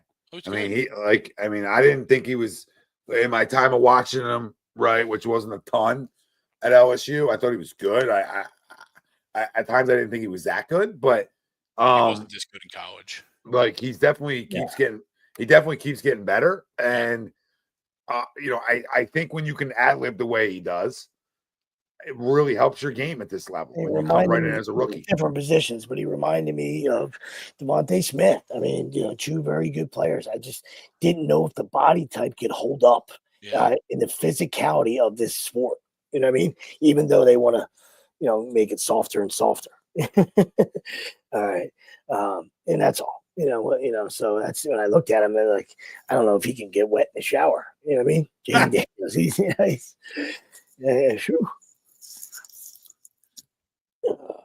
guy's skinny as hell. But yeah, no, it's been one of those years, man. And a special year for him. So yeah. He's definitely made the most of it. Yeah. Oh, a little perfect storm too. And I say that by you get a damn good offensive coordinator who was a head coach. And guy has experience coaching college kids too. Yeah. And your offense is catered to your offense is a college style combo type offense, right? So it fits into that. But I always believe when you're a young guy and you can run now, Caleb can run around too. So don't let's not take this the wrong way. But when you can move, you can really have year one success a lot easier than a statue can. Right, a guy who's got to go through every read, and Jaden does a good job at doing that anyway. Yeah, like I think he does a good job inside the pocket to begin with. I think he's looking to throw the ball first before running it, which a lot of young guys don't want to do. I mean, I can give this kid credit all night. That being said, I'll say like I said it before the second time is I don't know how they get over 24 against us or 21 against us. I just don't see them being good enough for it. He did it that week, but that really started when we lost our safety. Yeah. So how much is it? Yeah, how much is it? I don't know. I don't want to take it away because you still got to go do it, right? Yeah. But let's not compare a Pro Bowl caliber safety to a run-of-the-mill guy that every time he's in, we see our offense or see our defense get exposed real quick. Yep. Right? I'm not saying one guy's that important, but it is, right? I mean, not saying Q doesn't get beat in this league because he does. But Isaiah Rodgers is a good corner. He's a good one, right? He started getting picked on as soon as Q went out of the game. He went in, yeah. Yeah, and Isaiah's a good corner. He's a starter in this league. I believe there's 25 other teams that he starts for around the NFL. Sure. Honestly, that's how good our cornerback play has been this year. Because we expect him to possibly be a starter this year for us. Coming into it, yeah. Which he's had his moments, and he's played well. But my point is that's twice. The last time we played the Rams, same thing. I think Slay went down, and they went right after Rodgers. So they've done that twice to him. So it just goes to show how good, some of these guys have been. That's why I just don't know how they're I don't know. I don't know how they're gonna just light the lamp like they did the last time we played them. I don't think they do that again to us. Doesn't mean they don't get 24, right? I think they're in that 21 to 24 range. And I said it all year. If we hold teams at 21, we should never lose. Yeah. Like it should be illegal. Like, you shouldn't be allowed to. This offense is way too explosive to be held under 21 points. So I think 24 is the number for the Eagles to win this game. 28 is stone cold lock. You get to 28, game's over. Watch, we'll lose 31-28. Can't wait till next Sunday night. Hey Tom, remember when you guaranteed it? Yeah, this is another. This is another. You have nothing to be worried about. It's another week. Like, I had to find things last week. I had to find a fire, and Stafford I didn't have to go hunting for. But the fire is like just me being like, oh, I can see this. I don't like that. Now the title game could be in LA. I don't like that. Trying to find ways to be like, how can we lose this game really? Because we're that much better than the Rams. We are. Yeah. And we still came close to losing this football game today. But next week's a week where I'm like, I just don't know how. And they've beaten us. And I still say, I don't know. I don't know how they come here in this environment with a rookie quarterback and win. Listen, if he does this, all credit to him. We got a problem for the next fucking decade then. Yes. That's all that and that's my biggest fear. Yeah, definitely. About this definitely not looking forward to next year. No, just as an Eagles fan, how can we lose this game? Oh, it's a divisional rival comes in here. We won the division. They come in here and beat us with a rookie quarterback. Yeah. That would sum up being an Eagles fan. That's how Washington can win. Absolutely. Could that be us? Like, This Is Us, the movie, the show, I mean? This is us as an Eagles fan. Yeah. Right? How do you lose? This is how. Right? Stafford doesn't beat us, but Jaden Daniels does. Come on. Make it make sense. Make it make sense. And Tom Arnone sat here using myself in the third person because this moronic take will come back to me, I'm sure. But week one, I think Crumb and some other guys were all commandered up, right? And I just said, I don't think they're a threat to us. That doesn't mean I don't think they're better, right? I said that. It doesn't mean I don't think they're much improved. I just don't look at them when a rookie quarterback is a threat to us year one. Yeah. Maybe year two, sure. Well, here we are. Here we are, and they're a threat. The fighting Dan Campbell's. They're a threat to us. Eagles 4.5. Chiefs went down. It went down. It was 5.5 early. Eagles 4.5. Chiefs 1.5 right now. Chiefs are 4.5. No, 1.5. Oh, Eagles 4.5. I would have went and loaded up on that right now. I would have went Buffalo me up. Buffalo me up for a 3-point game there. I mean, where do I sign up for that?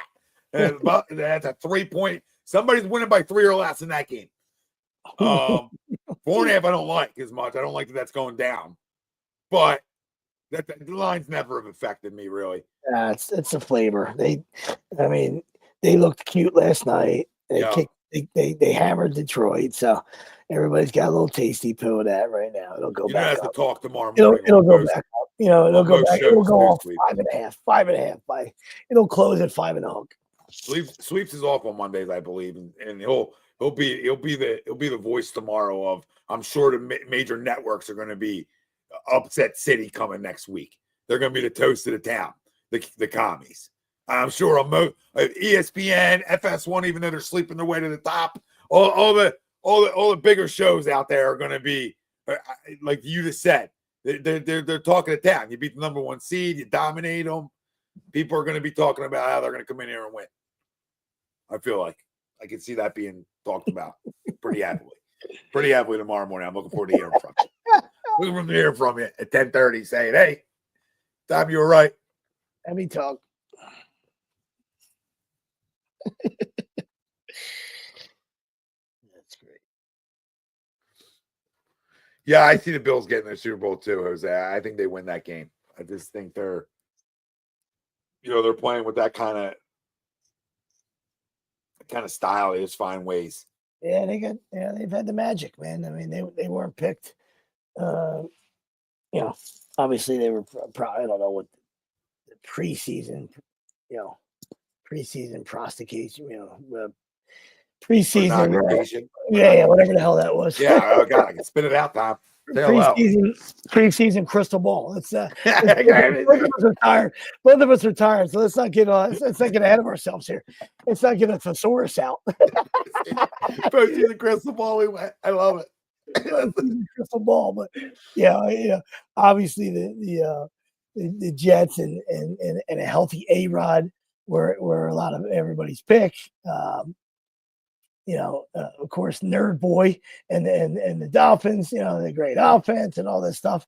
And I think the Bills were kind of an afterthought. They lost, two of their receivers, and he came in with earth, wind, and fire. And listen, James Cook is awesome, and he's awesome. And this defense is doing a good job too. All right, because at times they look atrocious, but they've done a good job making some adjustments, and Von Miller's healthy, and Ed Oliver's a problem. So kudos to the Bills.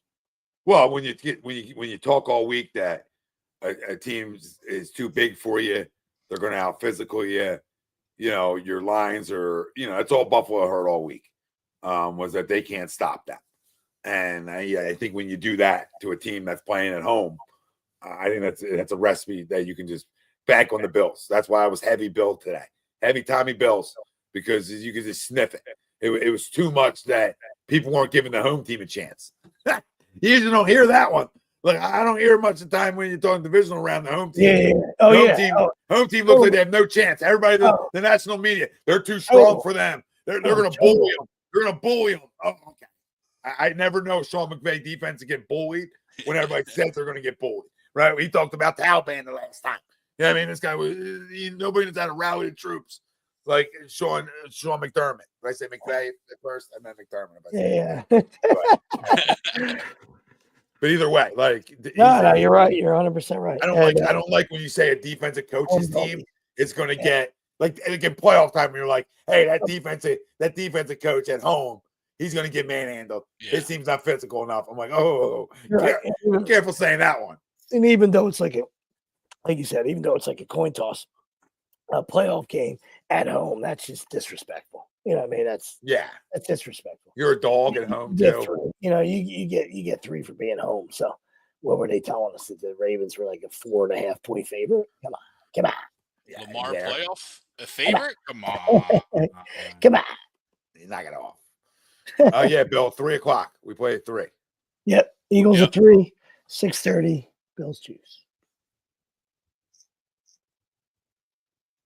Let's go. We got 83 people watching on YouTube, 49 likes right now. Almost at 50.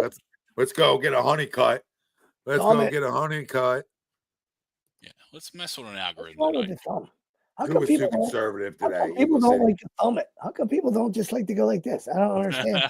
I don't know how the interwebs work, but I have to ask you guys who are behind the scenes masters at this stuff. Like, isn't it just this? All we have to do is do this. Hey, you just got to click a button. Yeah, you just hit a button. That's what I thought. I don't understand. Eagles plus 175. There it is. To Tom's point. Yeah, I don't look into that stuff ever. It just popped up there, and that's why I knew. But I'm a fan of it. Not mad at it when you're the last 4. But it's everything we knew. It's like I always try to say there's years that I come on here and no question about it in August you want to believe, right? Right. Absolutely through my tenure of fanhood. Yeah. There's years where you just want to believe. And then there's years where you really believe in what you're saying. This is one of those years for me where I really, again, I didn't say the defense was going to be the best in football, but I knew they would be top 10 in the league. They were that much improved that they were going to be better. Yeah. How much better? We didn't expect this much, but the last ranked, the top 10 it's dramatic, right? So we expected a big improvement there. But this was the one year where we came in and we were like, dude, this roster is that good. It's that good on paper. Now, if they're not healthy, the conversation's over. That was the main conversation in August. But if it's healthy in January, watch out.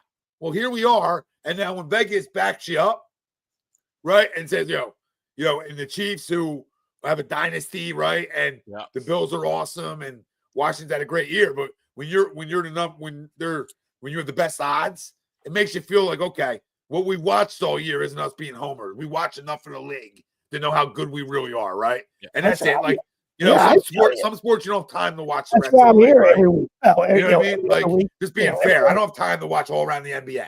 Makes sense? I don't have time to watch every hockey game.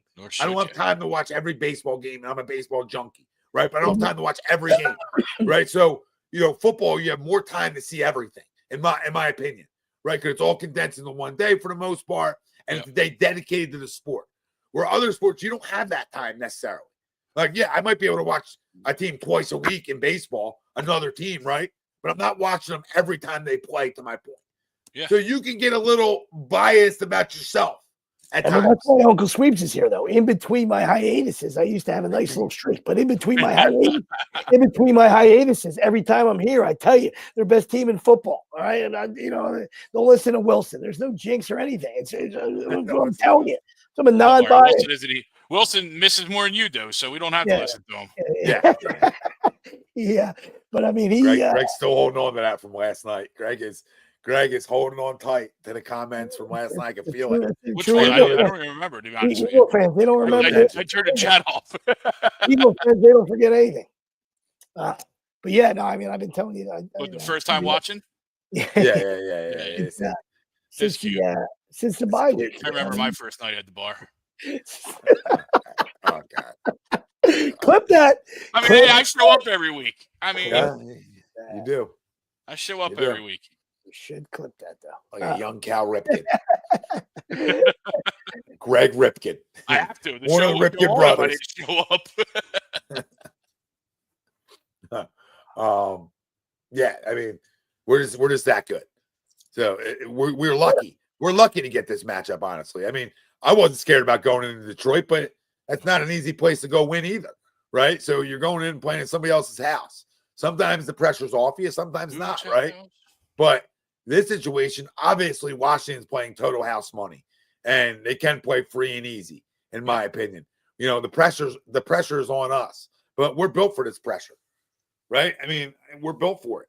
So exactly. I'm not worried about it being one of those like, oh, we're gonna be so tight. Like we played in these types of games before. Yeah, that has to be a benefit pro Eagles when you're picking this game, right? Like this is a quarterback who's been to 2 NFC title games. Yeah. This is a team with a lot of guys that this is their second time in a title game.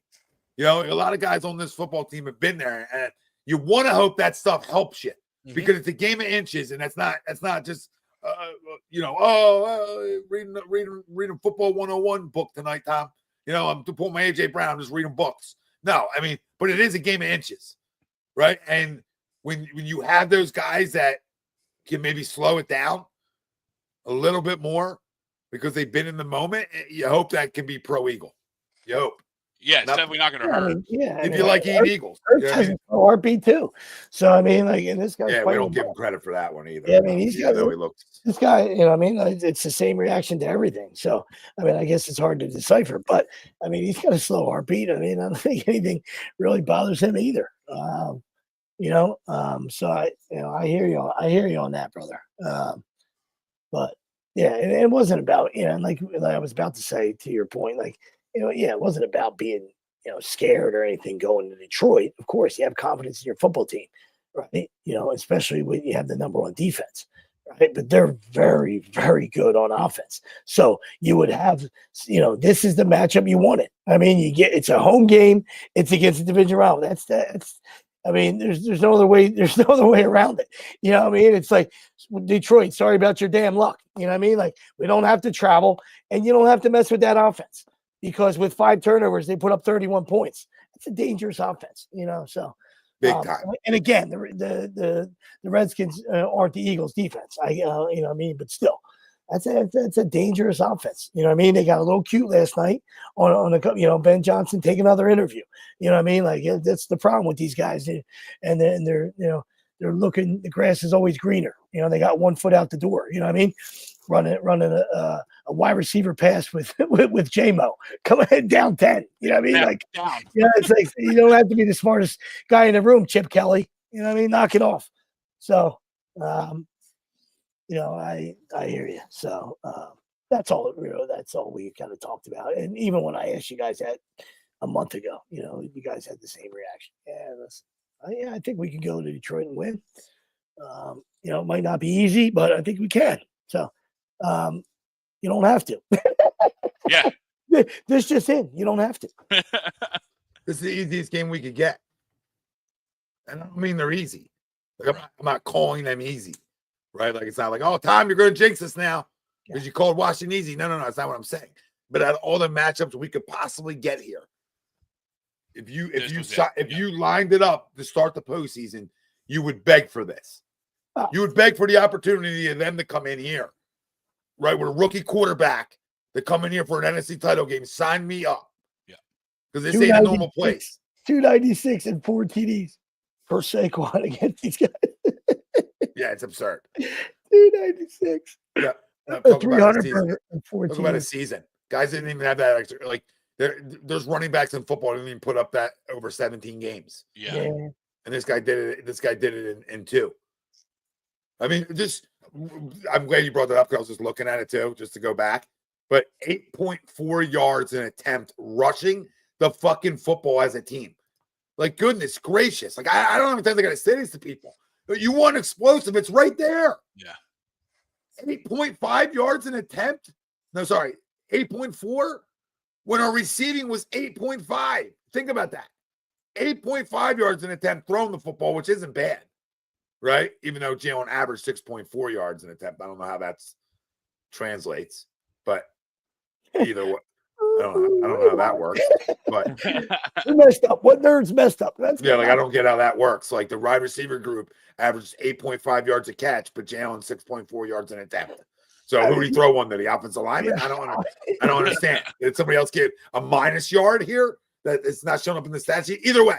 Well, I think they count the sacks as I think they take the sack yardage off away from your average. Okay. Passing yardage. That's fine.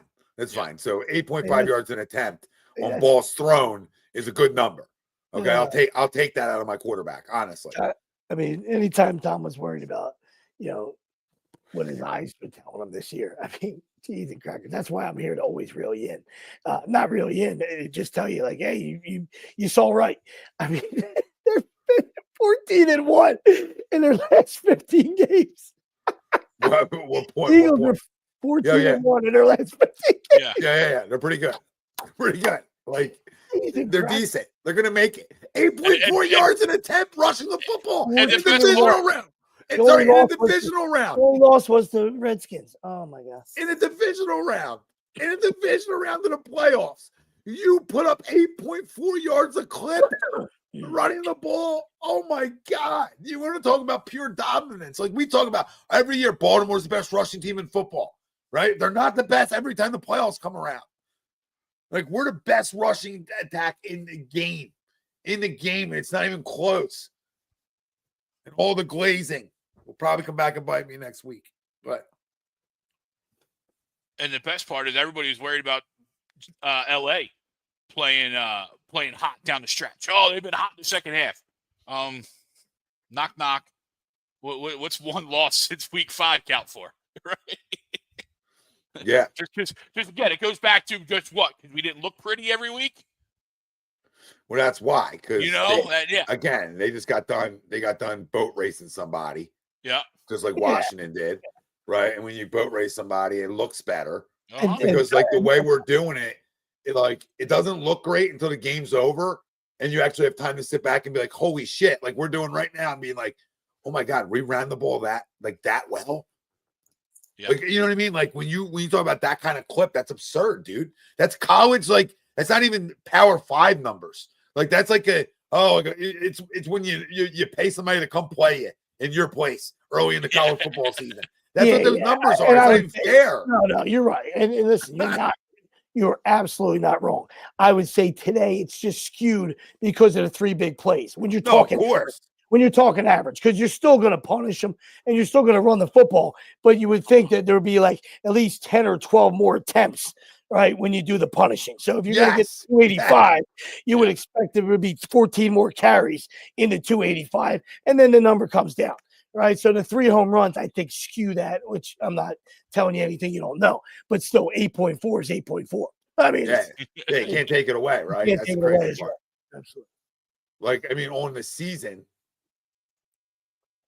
what were they? 4.9.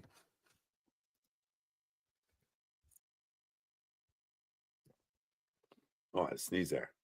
Oh, God bless you. D Slayer, Tom, what's the difference between this and Philly and the Mets? A lot. Were we the best at anything in football? I mean, in baseball.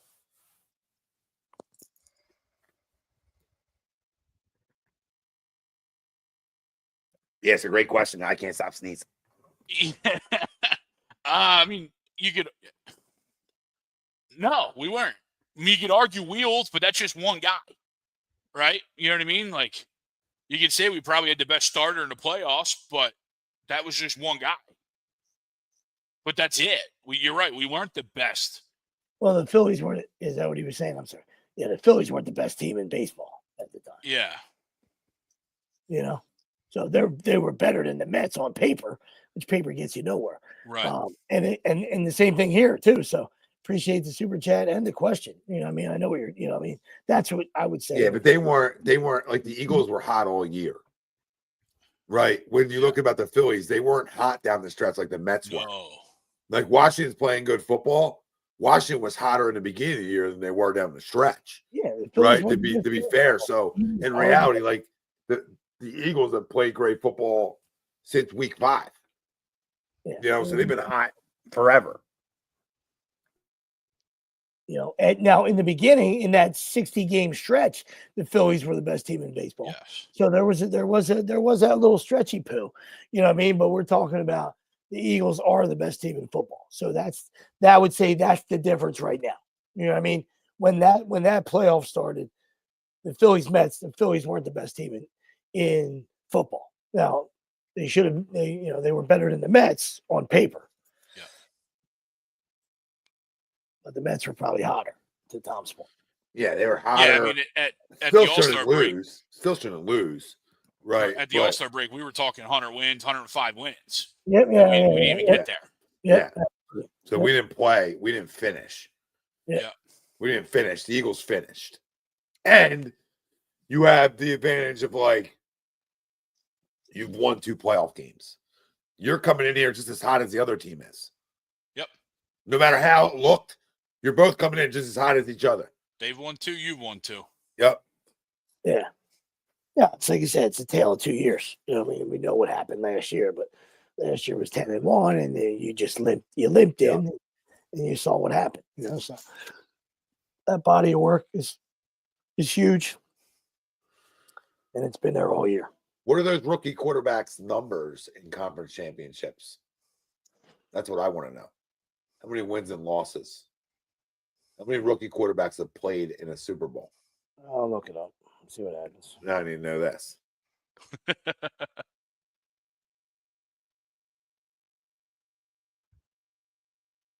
Marino for sure. Have played in a Super Bowl or a conference championship? Conference. Well, no, I mean, Super Bowl gives me my number. Does it? Yeah. 6 played in the conference championship, so however many played in the Super Bowl gives me my win-loss record. Big Ben. It says, in fact, no rookie quarterback has even started a Super Bowl. That was January 2024. Yeah, so then. In fact, no rookie quarterback has even reached the Super Bowl.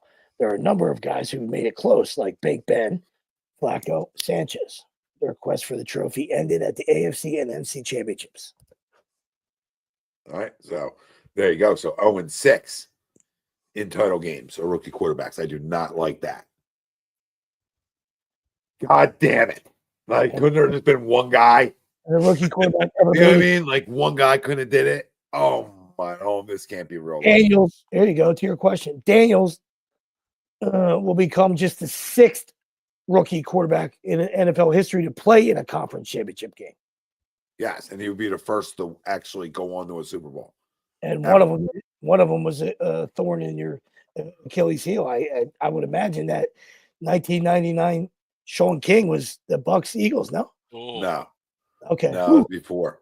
Who was Sean King against? He was before us. 1999.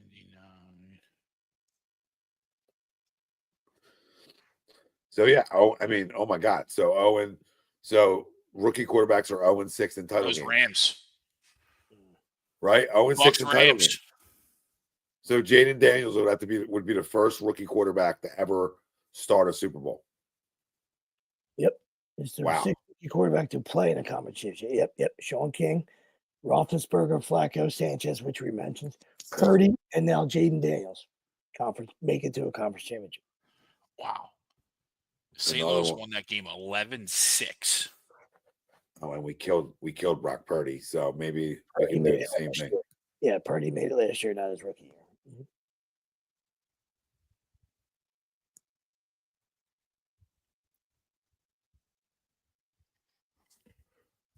11-6 in an NFC Championship game.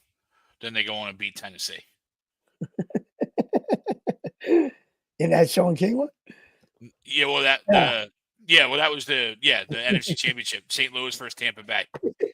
St. Louis, Minnesota in the divisional round was 49-37, and then they put up 11 points in the championship game. No, I thought Oren Burks was good today. Right? Yeah. He had 2 tackles for a loss. He had 6 tackles. He had a pass deflection. He had a big pass deflection. So I mean, game. You know, he had a QB hit. So I mean, listen, it's big shoes to fill. Yeah. You know, I thought he filled them pretty solid. You know, pretty solid. He gets a little bit exposed in the run game. We know that he's not as big and physical as Nakobe is, but he still played good today. And he just has to play good. That's it. You just can't look like, oh, here we go. Because early in the game, he was getting a little bit exposed. Yeah. Message you guys like, they're taking advantage of the linebacker position early. Yeah. Early, he settled himself in. So early credit in the game, to him. You'd sit there and watch and say, Nakobe would have been there. Nakobe would have gotten that. By the end of the game, you weren't saying that. And credit to Vic, too. Yeah. Because I don't think many guys have made adjustments off of first or second drives better this year than Vic Fangio has. He's been really good. He's been doing it all year, and it's been really it's good incredible. at adjusting. But yeah, Jose, you're right. I mean, Jaden's been doing a lot of firsts this year. I'm not a fan of that. Yeah, Greg, it's Mariano Rivera. It's Mariano Rivera baseball, football. And that's Saquon Barkley. Except when he takes it to the house when you don't want him to. Yeah, or he's actually an opener and closer. He's doing what the Tampa Bay Rays did for years, and they're still trying to do. And he's got a little bit of the Mariano in him too. He's an opener and closer. Baseball doesn't know what that feels like. That's a complete game, guys. For those keeping track at home, he's actually a starter. He's actually a starter going complete game, Greg. That's what he is. All right. He's what we call a starter in 1995. All right, guy after the strike too. After the strike, still going complete games. He's what we call a baseball player.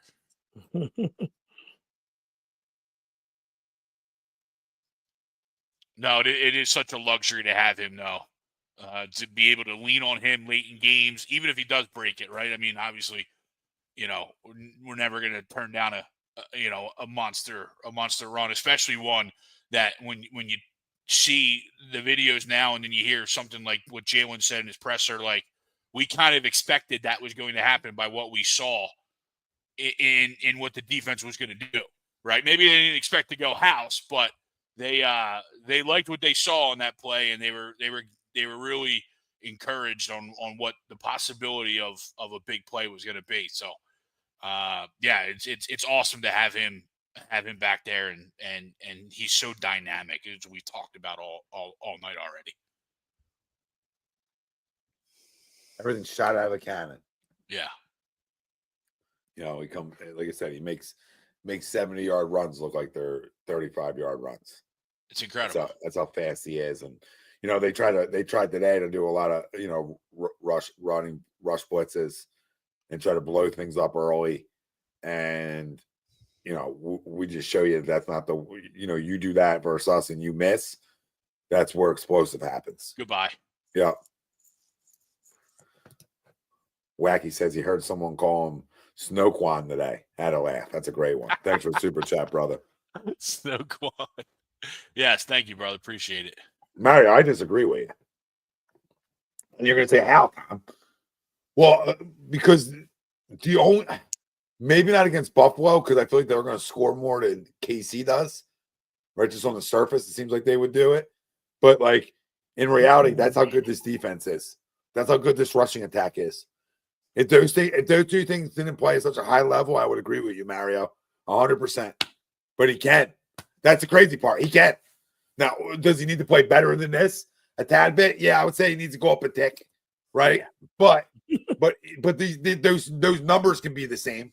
Those numbers can be about the same. If he puts 200 yards of total offense together, and Saquon's going for $150, they absolutely can.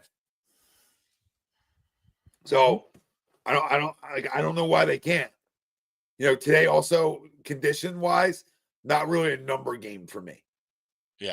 Stafford's going to put up his numbers in any condition. That's Matty, right? But Jalen today, the numbers in this weather didn't matter because that's not the kind of game we should play. But I thought early on, like early in the game, he threw the ball well. We started off trying to throw. Yeah, I thought he had a little rhythm early. He had hit that Goddard on a big play early on, and I thought it obviously was going to go as the weather allowed it to, right?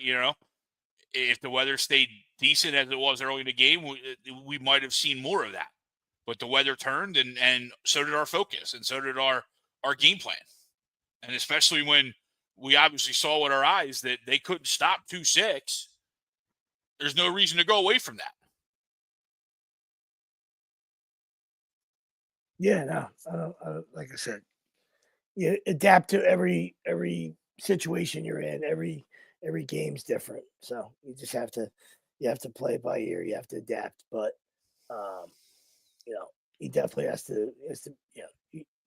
There's possibly two games left of the to get to the ultimate prize. So he's definitely got to play a little bit better. Yeah, but it doesn't. To Tom's point, doesn't mean that they're not going to win the Super Bowl. I mean, like they can make a play or two on defense like they've been doing. I mean, a game-changing play on defense. Yeah. And Saquon's a handoff away from a home run every time. Every snap. 100%. He's a play away from a home run. I mean, it's like I said, right? We were just talking about the 1999 NFC Championship game was 11-6, and that's the greatest show on turf. Yeah. In the St. Louis Rams. Greatest show on turf, put up 11 points in an NFC title game. So it absolutely can happen. Yep. Just got to move on. Yep. All that matters in this time of the day, in this time of the year, is when these games happen, there's a winner and there's a loser, and winner goes on, loser goes home. You just got to make sure you're the winner for as long as you can be. Yep. In this time of the year, right? We can nitpick regular season, like you said. We can nitpick, and we can even nitpick these games, right? But at the end of the day, you're either going to continue on and play, or your season's over. Yeah, and if you take care of the football, you move on. And you saw that this weekend. Rams didn't take care of the football; they went home. Ravens didn't take care of the football; they went home. Lions didn't take care of the football; they went home. Right? Yep. So, and it is, it is what it is. 3 out of 4. I almost wondered. Did the Texans turn the ball over? I don't think so. Or they just missed a kick. They just missed they missed like 3 field goals. Yeah. Yeah. I think CJ took care of the ball. No picks. They had one fumble, but Shaq Mason got it. Yeah. Yes. Yep. Stroud did not lose it. Yep. So I mean that's the recipe. I mean that's just. There's no ifs, ands, or buts about it. So, like you said, as a fan, as long as you're winning, I don't know why you would be critical. It doesn't mean that you don't want more or want something to change or to improve. But when you're winning games, I don't understand the outrage. You know what I mean? Like I said, once you lose, absolutely. That's when the outrage should come. Whether it's warranted or not. As a fan, you're sitting out, paying the money, standing out in the cold 26-degree weather. All right. If you lost that game 29-28 today, you're raging. You're outraged. The season's a failure. So it wasn't. And it would have been. It was absolutely. This isn't a pat on the ass. This is a Super Bowl or bust. You don't go 14-1 in your last 15 games, all right, and not be Super Bowl or bust. Come on, this call it what it is. This ain't for ribbons. This ain't for let's get to the Super Bowl and have media day and have some good commercials. No, this is for you're here to win Super Bowls. All right, that's what everybody covets. Yeah, they talk. Yeah, I mean that's exactly it. But Steven, you can't say he isn't the reason we're winning either, though. Like you say he isn't the reason we're winning, but you can't say he's not though. He's a big part of why we win too, though. But they don't lose, so he's definitely not the reason why they're losing. Yeah, I mean, that's the only thing I do know. The only time he didn't play, we lost. So. You can think whatever you want to think on what he means to this team. But I think in that little short sample size, up 14-0 in a game we end up losing, says a lot about what we are when we don't have him. As much as we think like it doesn't look great all the time and there's question marks and all those things, man. Like I said it last week. I've said it a million times. But we can't act like we're as good without him. That doesn't mean if we didn't put other guys here, they wouldn't be awesome and we wouldn't have the same success. That's not what I'm saying. Makes sense? But if we took them off and we just put in our backup quarterback, we're not as good. We showed that in one game. We had a game and we showed that up 14-0. Right? I mean, that'd be a game where you're like, okay, just win that and you can't really say much about it. But when you don't score really any more points the rest of the game, there's something to be said about that. So I know that's one game, blah, blah, blah, blah, blah. I get it. But we're not as good. That's all. Doesn't mean we're not a playoff team. Not saying any of that. Because we are. Our roster alone is good enough to be a playoff team. Yeah. Right? Even with Tanner McKee, we're a playoff team, in my opinion. All right? But I don't think we're a Super Bowl contender. I think that's fair to say. For sure. Until proven otherwise, I think that's fair to say. I'm not telling you the guy's a guy capable of going and throwing it 40 times a game and for 300 yards every game. I don't know if that's him, but that's okay.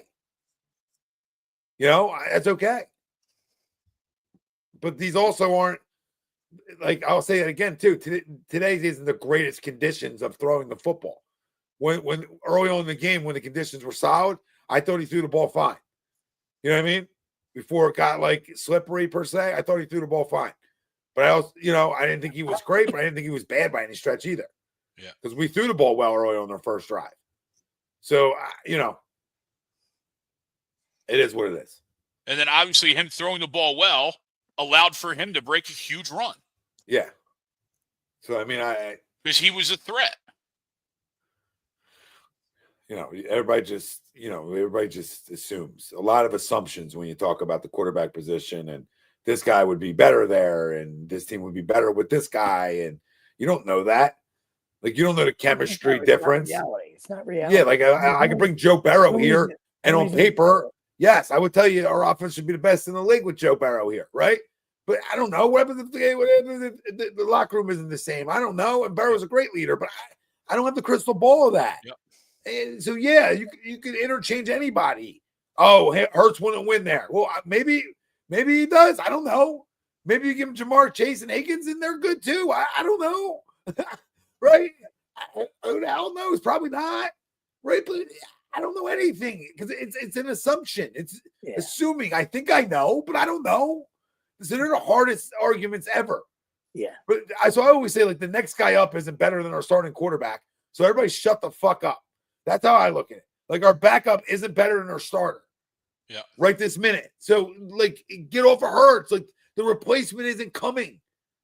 Like, that's why the overcritical of a guy who's going to be here for a while is just stupid.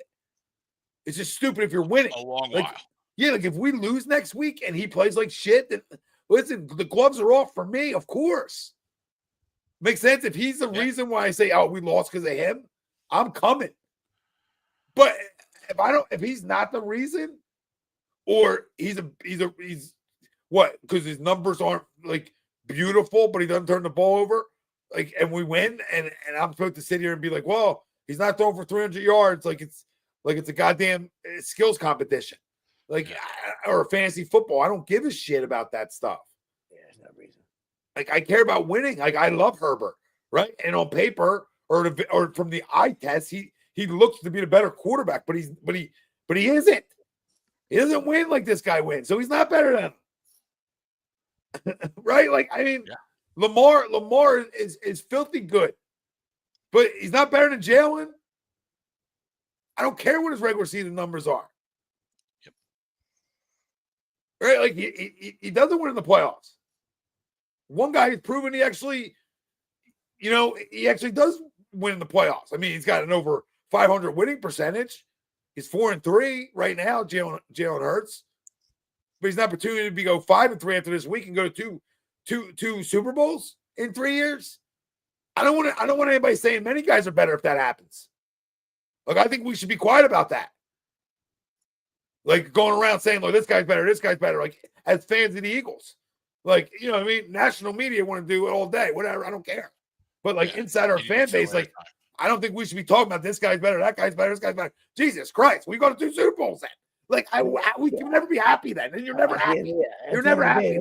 And listen, at the end of the day, that's wife could blow you 27 times a day. You're not happy. It comes down to all that is at the end of the day is rankings. You know what I mean? So it's like that, and from youth sports all the way up the pro. Everybody wants to make lists. Everybody wants to make rankings. All right, and there's guys that are obviously individually way better. All right, no kidding. This guy fits the team. He fits the Eagles. That's it. Yeah. So I already told you guys pre-show. Like, I don't know if he wins elsewhere. I mean, he probably does because of his character, and he'll find a way, right? But he's not going to win at this clip, right? But he'd probably find a way, right? Because the kind of kid he is, and the kind of competitor he is, and he is a playmaker. But he's in a special situation, and that's not his fault. You know what I mean? Like, this, it wasn't like, he just got, when he came here, it was this. They won 3 Super Bowls in a row, and he was just taking over the keys to the Cadillac. You know what I mean? It wasn't like that at all. So, but the Eagles have been a good organization for a long time. But this is the perfect place for him. He's the perfect guy for what they like to do. Right? They got the best offensive line in football. All right, now they have the best running back in football. All right, and they have a guy that doesn't turn the football over and wins. Shit, I don't know. What else you want? I'm not sure.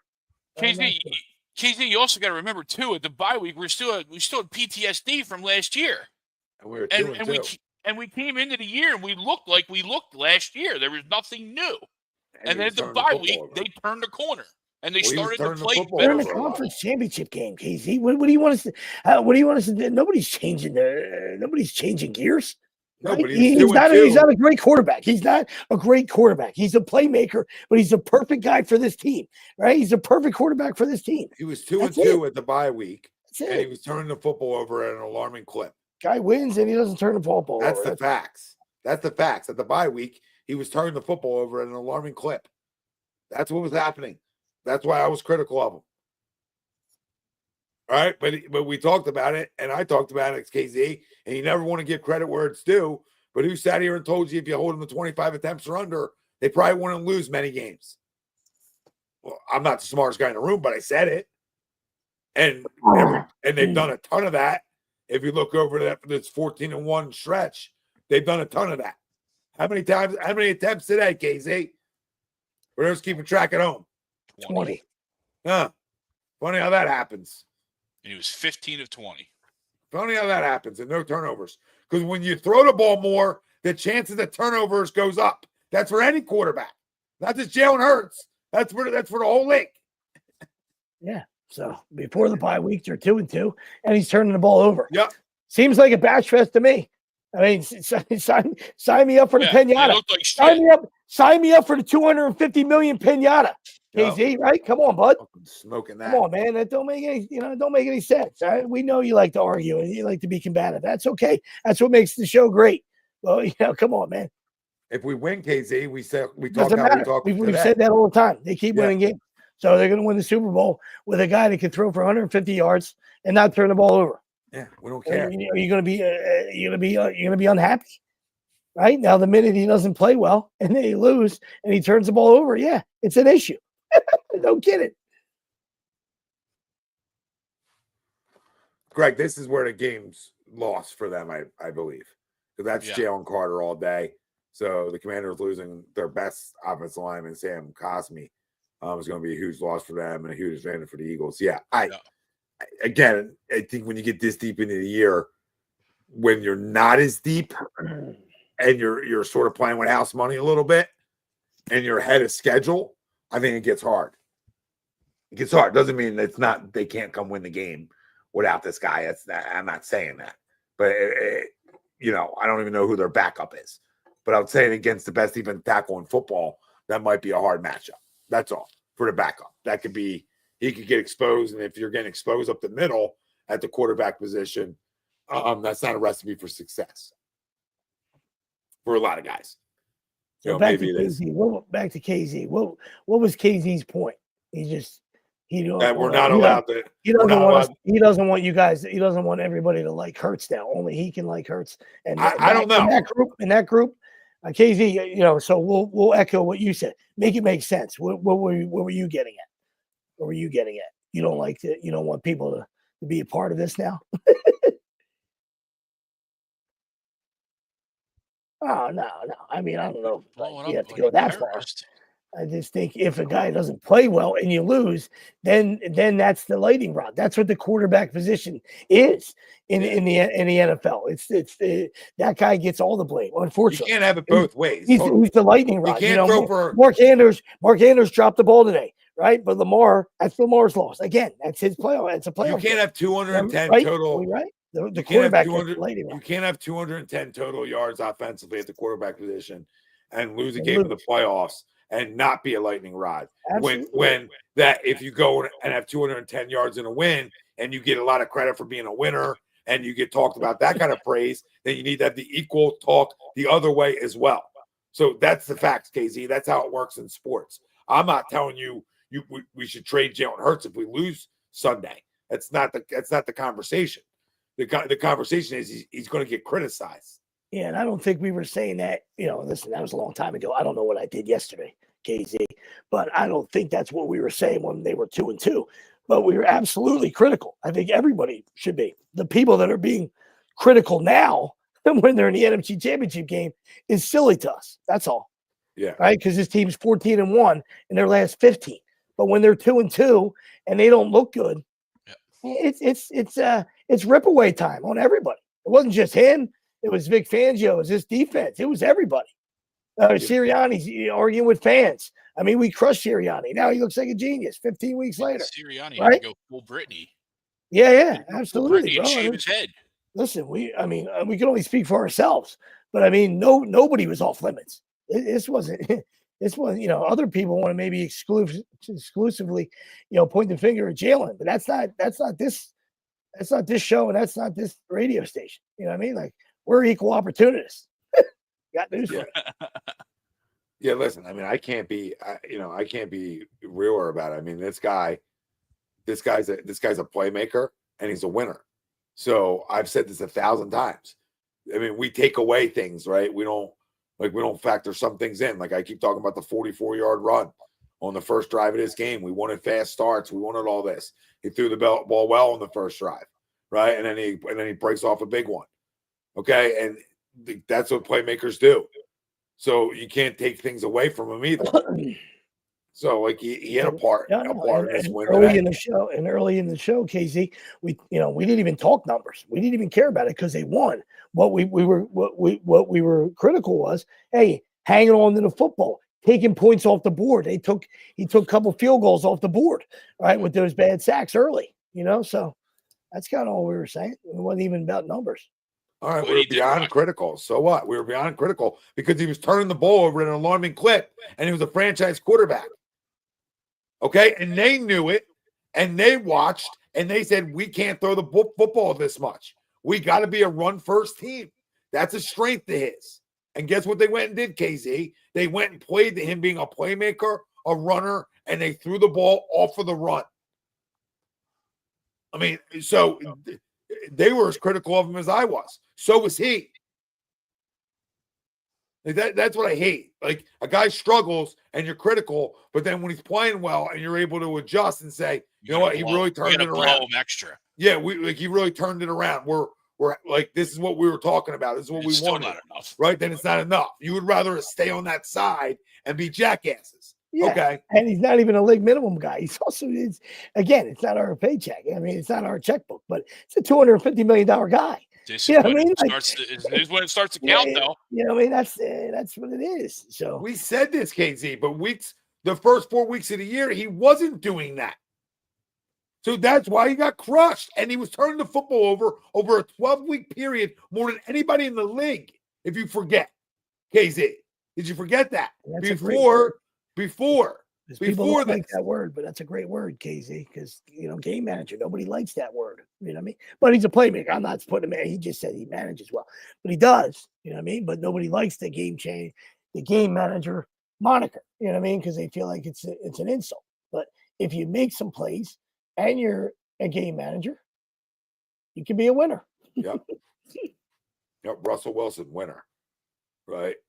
Managed early on in his career, right? Still a game manager. Never got away from that. There was probably a 4-year stretch where he did a lot of carrying after he game managed, right? Yeah. But early on in his career, game manager. They're a terrible decision away from being a 2-time champ. Yep. Passing from the one with Skittle Boy behind you. And that's what happens when you throw a lot too, Luke. That's why I said we don't have to. Our team's so good that we don't have to throw a lot. That was the whole point. Our defense was so good. Like, he could have threw 3 picks today because he threw the ball so much. Like anytime you throw the ball 30 plus times a game, that those extra attempts, there's going to be, you're going in the harm's way at times. It's not all going to be clean. Yeah, we didn't say that, right? He must be talking to somebody. No, he's talking to the guy in the chat. Jose said there was another one. Hold on, before Jose. D Slayer, Brady's first 3 Super Bowls, he was a game manager. That's true. Actually, it was. If you really remember, he was a pocket quarterback, but he just, he wasn't throwing for 300 yards and doing all those things. Right? He was a winner. He made plays when you needed them. You know what I mean? If you really go look back at his numbers early on in his career, and then they got better. He became more comfortable. They allowed him. He became the franchise quarterback, right? And then he started allowing guy to do more, right? Obviously, but early on, he was slants, check downs, right? He went back to that over time, right? But I mean, not saying he couldn't spin it because he flat out could, right? But that was early on in his career. They played to that defense. They played to the running game. A lot of young quarterbacks. And if you had that advantage early on, the only guy who didn't do that early on was Mahomes. The only guy like that was like zippity doodah day one. But he also didn't start day one either. No, but he sat behind Alex Smith. Yeah, but when he got his start, is my point. I think that's part of why he came in zippity doodah. Zippity doo. Yeah, zippity doing. So, you paid Jalen to be a playmaker. You paid Jalen to win. You paid Jalen to use his legs, right? So that's the big thing. Like he had 70 yards rushing today, guys. I knew he threw for 150 yards, but he had 70 yards on the ground. Like 70 yards on the ground is good. I don't know I don't know about everybody else, but 70 yards on the ground works for me. I think we're going to win a lot of games if Jalen Hurts rushes for 70 yards. I think we're going to win more than we lose. Right? We were talking about a good recipe. We were talking about Allen today, right? I mean, Jalen had more combined yards than Josh Allen. And they're a touchdown away from each other. I'm not comparing the two because Allen can throw the ball through a fucking hurricane, right? But my point is their numbers, Jalen had a better overall day in reality, yards per scrimmage wise than Allen. Like, I mean, come on, guys. But the guy won the game. He did enough today up in Buffalo. He did enough today to win the game. He didn't turn the football over. He had 2 touchdowns and no turnovers. That's why they won today. Like this time of the year, it gets even tighter. Like this is the time of year where you don't want the gunsling sometimes. Couldn't get you in trouble. Yeah. Listen, the last 2 teams standing are going to be 2 teams next week that don't turn the ball over or turn it over less. most likely they're going to be the two teams going to the Super Bowl. And that's not Captain Obvious 101 first time watching football. It's just, come on. No, and there's things, listen, Allen does hold the ball a lot too, though, to that point, okay? He's just bigger and stronger than Hurts, in my opinion, where he can a little bit more elusive. But he does hold the ball a lot. But so does but Jalen holds the ball a lot, like just staying in the pocket. But I think a lot of guys who move around hold the ball a lot too. You know what I mean? I'm not giving Jalen a pass there. Does that make sense? I'm not being like, oh, you get a freebie on this one because you hold the ball long. No, he holds the ball long in opportune spots. But a lot of guys hold the ball long, that run around a little bit. Yeah. That like to make plays with their legs. So, whatever. And I've been critical of the guy, but I don't know why I don't know. Yeah, we were good. We just had to go back and cover stuff we covered 2 hours ago. So. Or apparently 15 weeks ago. Yeah, Philly, at the end of the day. Absolutely. Stats will be forgotten, but championship lasts forever. That's always say. You win a championship, you beat Kansas City or Buffalo 2-0. Nobody gives a shit. Nobody remembers. Nobody's like, well, how do we win that Super Bowl? Oh, we won it 2-0. No, we're Super Bowl champions, right? Or we're NFC champions. That's where it starts next week. Starts to become an NFC title and winning the NFC title. Yeah. Right. And then we start dancing. Then we're dancing because I always say getting to the bowl is always house money for me. It's always house money. Like, and I don't mean it like you're not trying to win it, but like you're one of the last two standing, dude. You got 50% chance. I'm in. Right. Yeah, Sign me up. and so week 18. It's a spectacle too, right? It's not even a real like it's a real game, but there's so much pomp and circumstances. Yeah. Anything can happen. Yeah, and there's so much leads up to it, which makes you the talk of the town. So that's why it's like just getting there is always a win. Yeah. And I say it's the guy who's lost plenty of Super Bowls and NFC title games. I prefer I'll take an NFC title game and losing the Super Bowl, even though I know what that next year is. Yeah. Like I know what that next year is. So I prefer not to lose. No, absolutely. But and like I said, it's not just important. It's not just important as a franchise. It's not just as important as to the franchise or to its fans. It's a Super Bowl run and champion, getting there and then obviously winning the championship. But like you said, just getting there, at least the first step is getting there, and as is so important to a guy like Saquon. So week 18 wasn't in vain, right? Because he did have a shot at doing something, right? And we all know it was the right move. Whether you agree with it or not, it was the right move.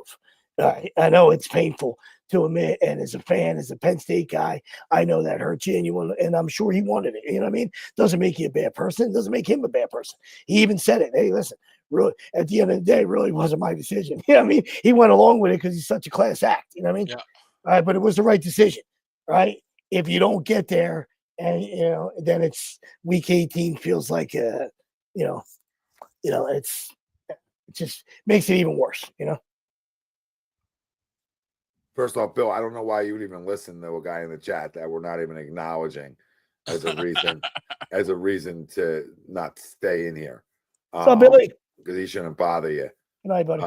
But sweeps to that point, I would even say in playing in an NFC title game alone makes that decision smart now. Oh yeah, no, right. Like just getting here. Like if you lose one of those first two rounds, then it gets talked about. I think if you got to the title game, like we talked about, now the circumstances change because it's home, right? Like I was house money just getting here, right? Because it's always like, okay, if we're going on the road, right? I don't want to guarantee anything or anything like that, right? Yep. But now it's like this becomes must win. Oh yeah, and when you're the favorite, when you're the best team in football, then it's must win. You know what I mean? Yep.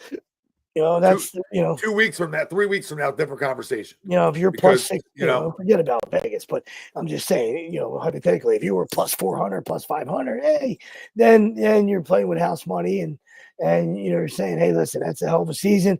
Why not us? Let's go finish. All right, and you're still saying that, but at this point, when you're the hunted, I mean, the ball's in your court. KZ, I mean, no, we were arguing with KZ. We were arguing with KZ.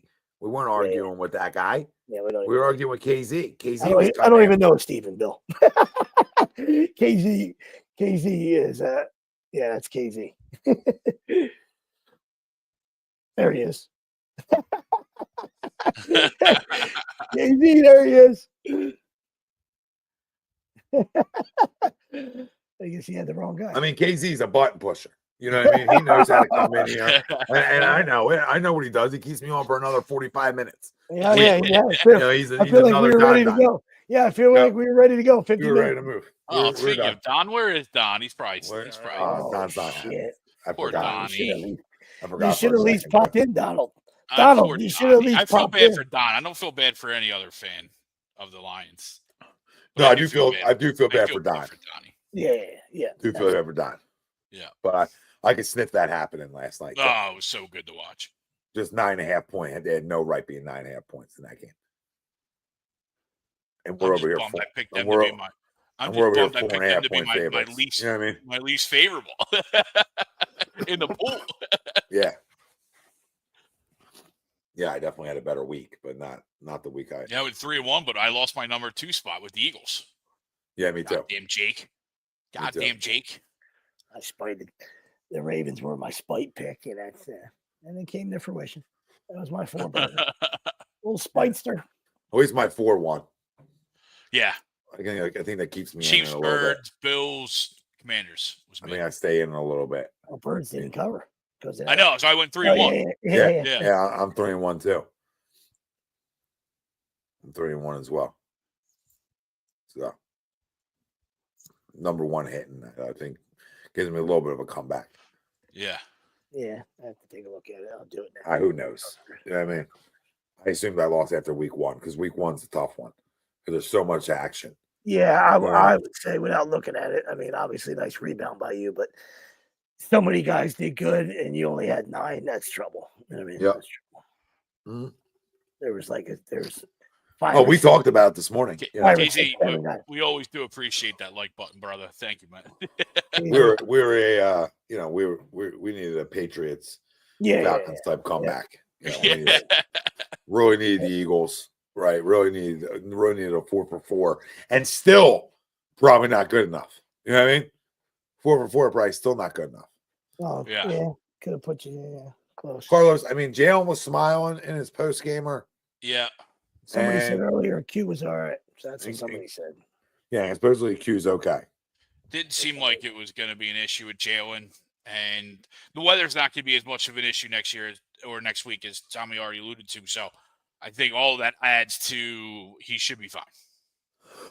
Yeah, you would hope so.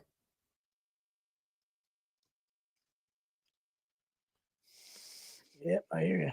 All right, you guys want to crumb it and get out of here? Yeah, let's crumb it. All right.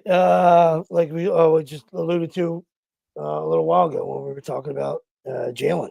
The quarterback in the NFL is the lightning rod. You know what I mean? So there is other factors, and it's a team sport, right? But for me, it's Jared Goff. You can't have a home game. Can't have a home game. The number 1 seed, right? You're and turn the ball over 4 times. You know what I mean? Like, obviously you did it, so you can do it, but you can't do it. In reality, you can't do it. Ben Johnson got cued a couple times, but, Goff right before the half, that's a killer. Whether a guy's making good plays or not, doesn't matter. You just can't do it. You have to, you got to take care of the football.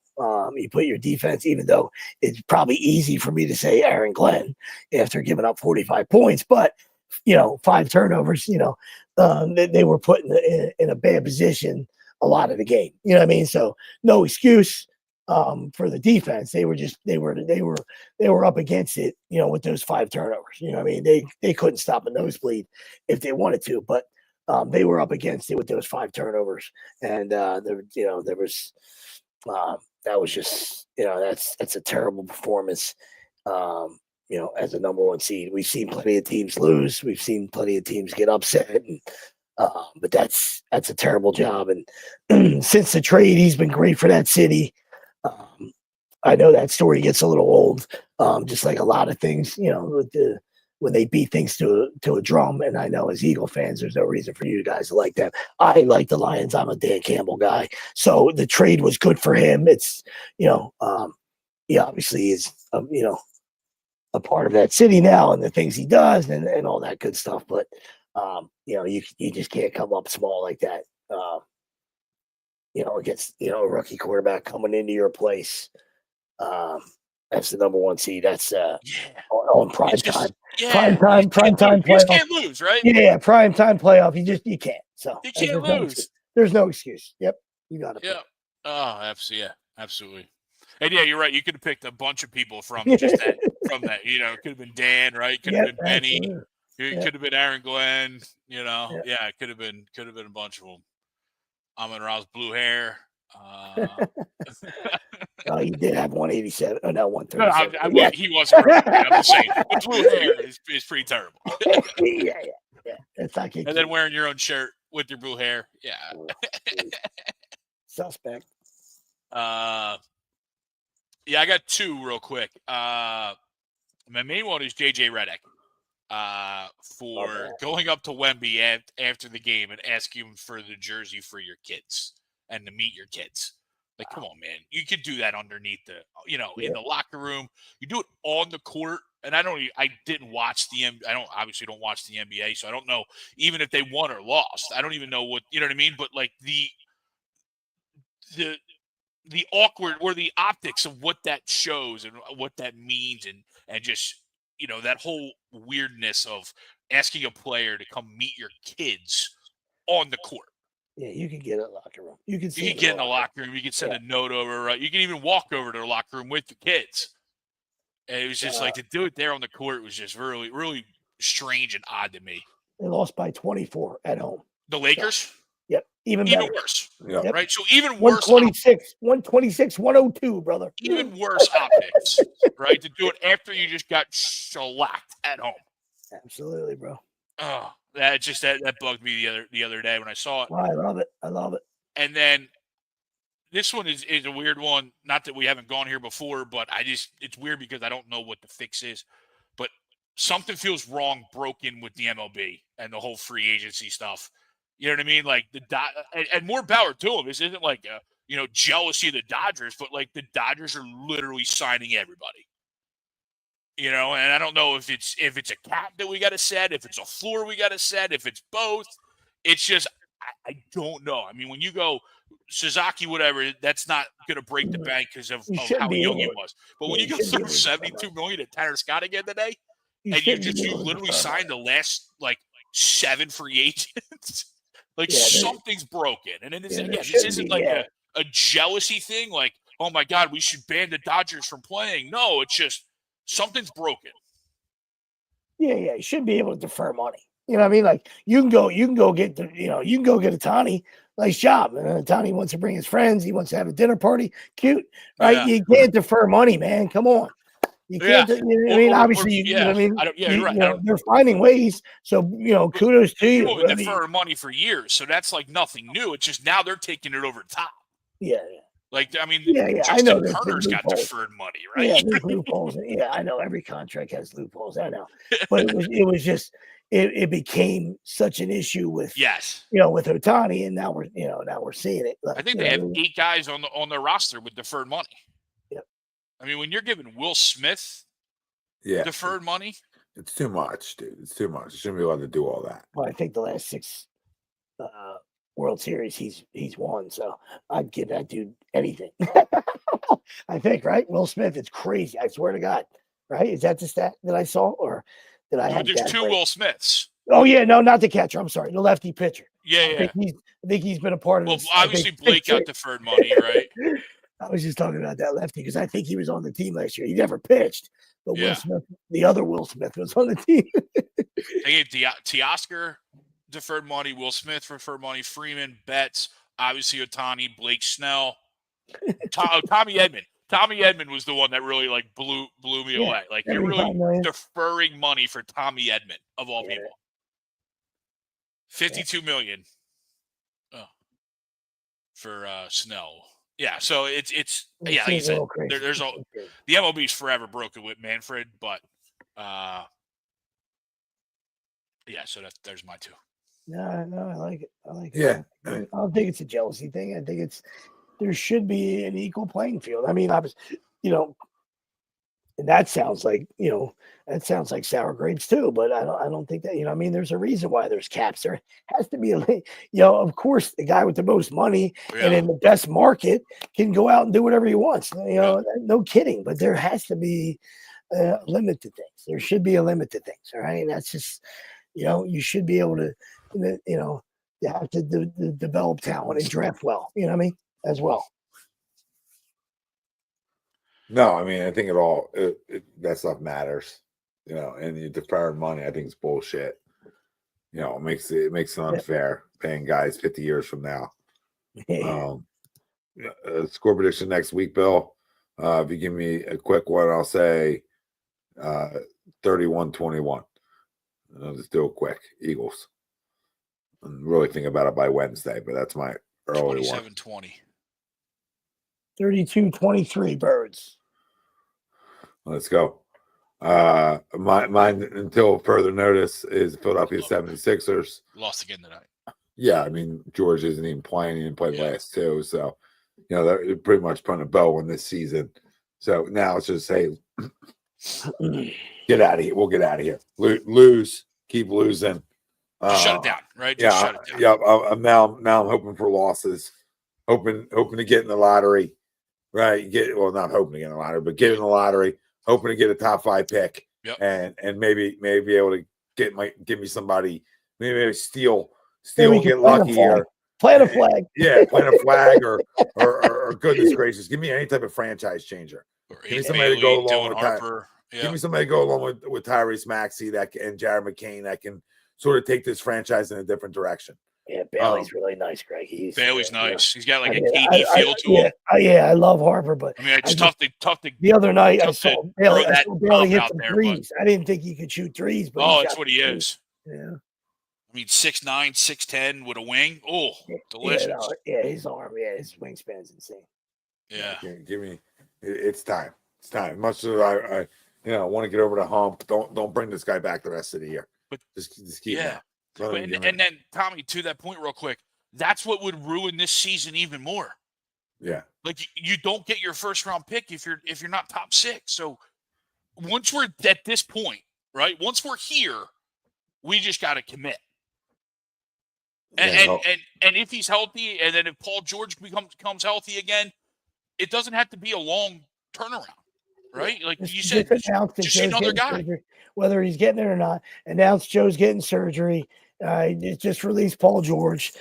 Tell Maxie to go lay on a beach in Cancun, and let's forget about it. That's it, man. Yeah, we'll revisit it. Yeah. All right. Later, everybody. Great work. See you all next week after another win when we're heading to the Super Bowl. Fly, Eagles, fly. Let's fucking go.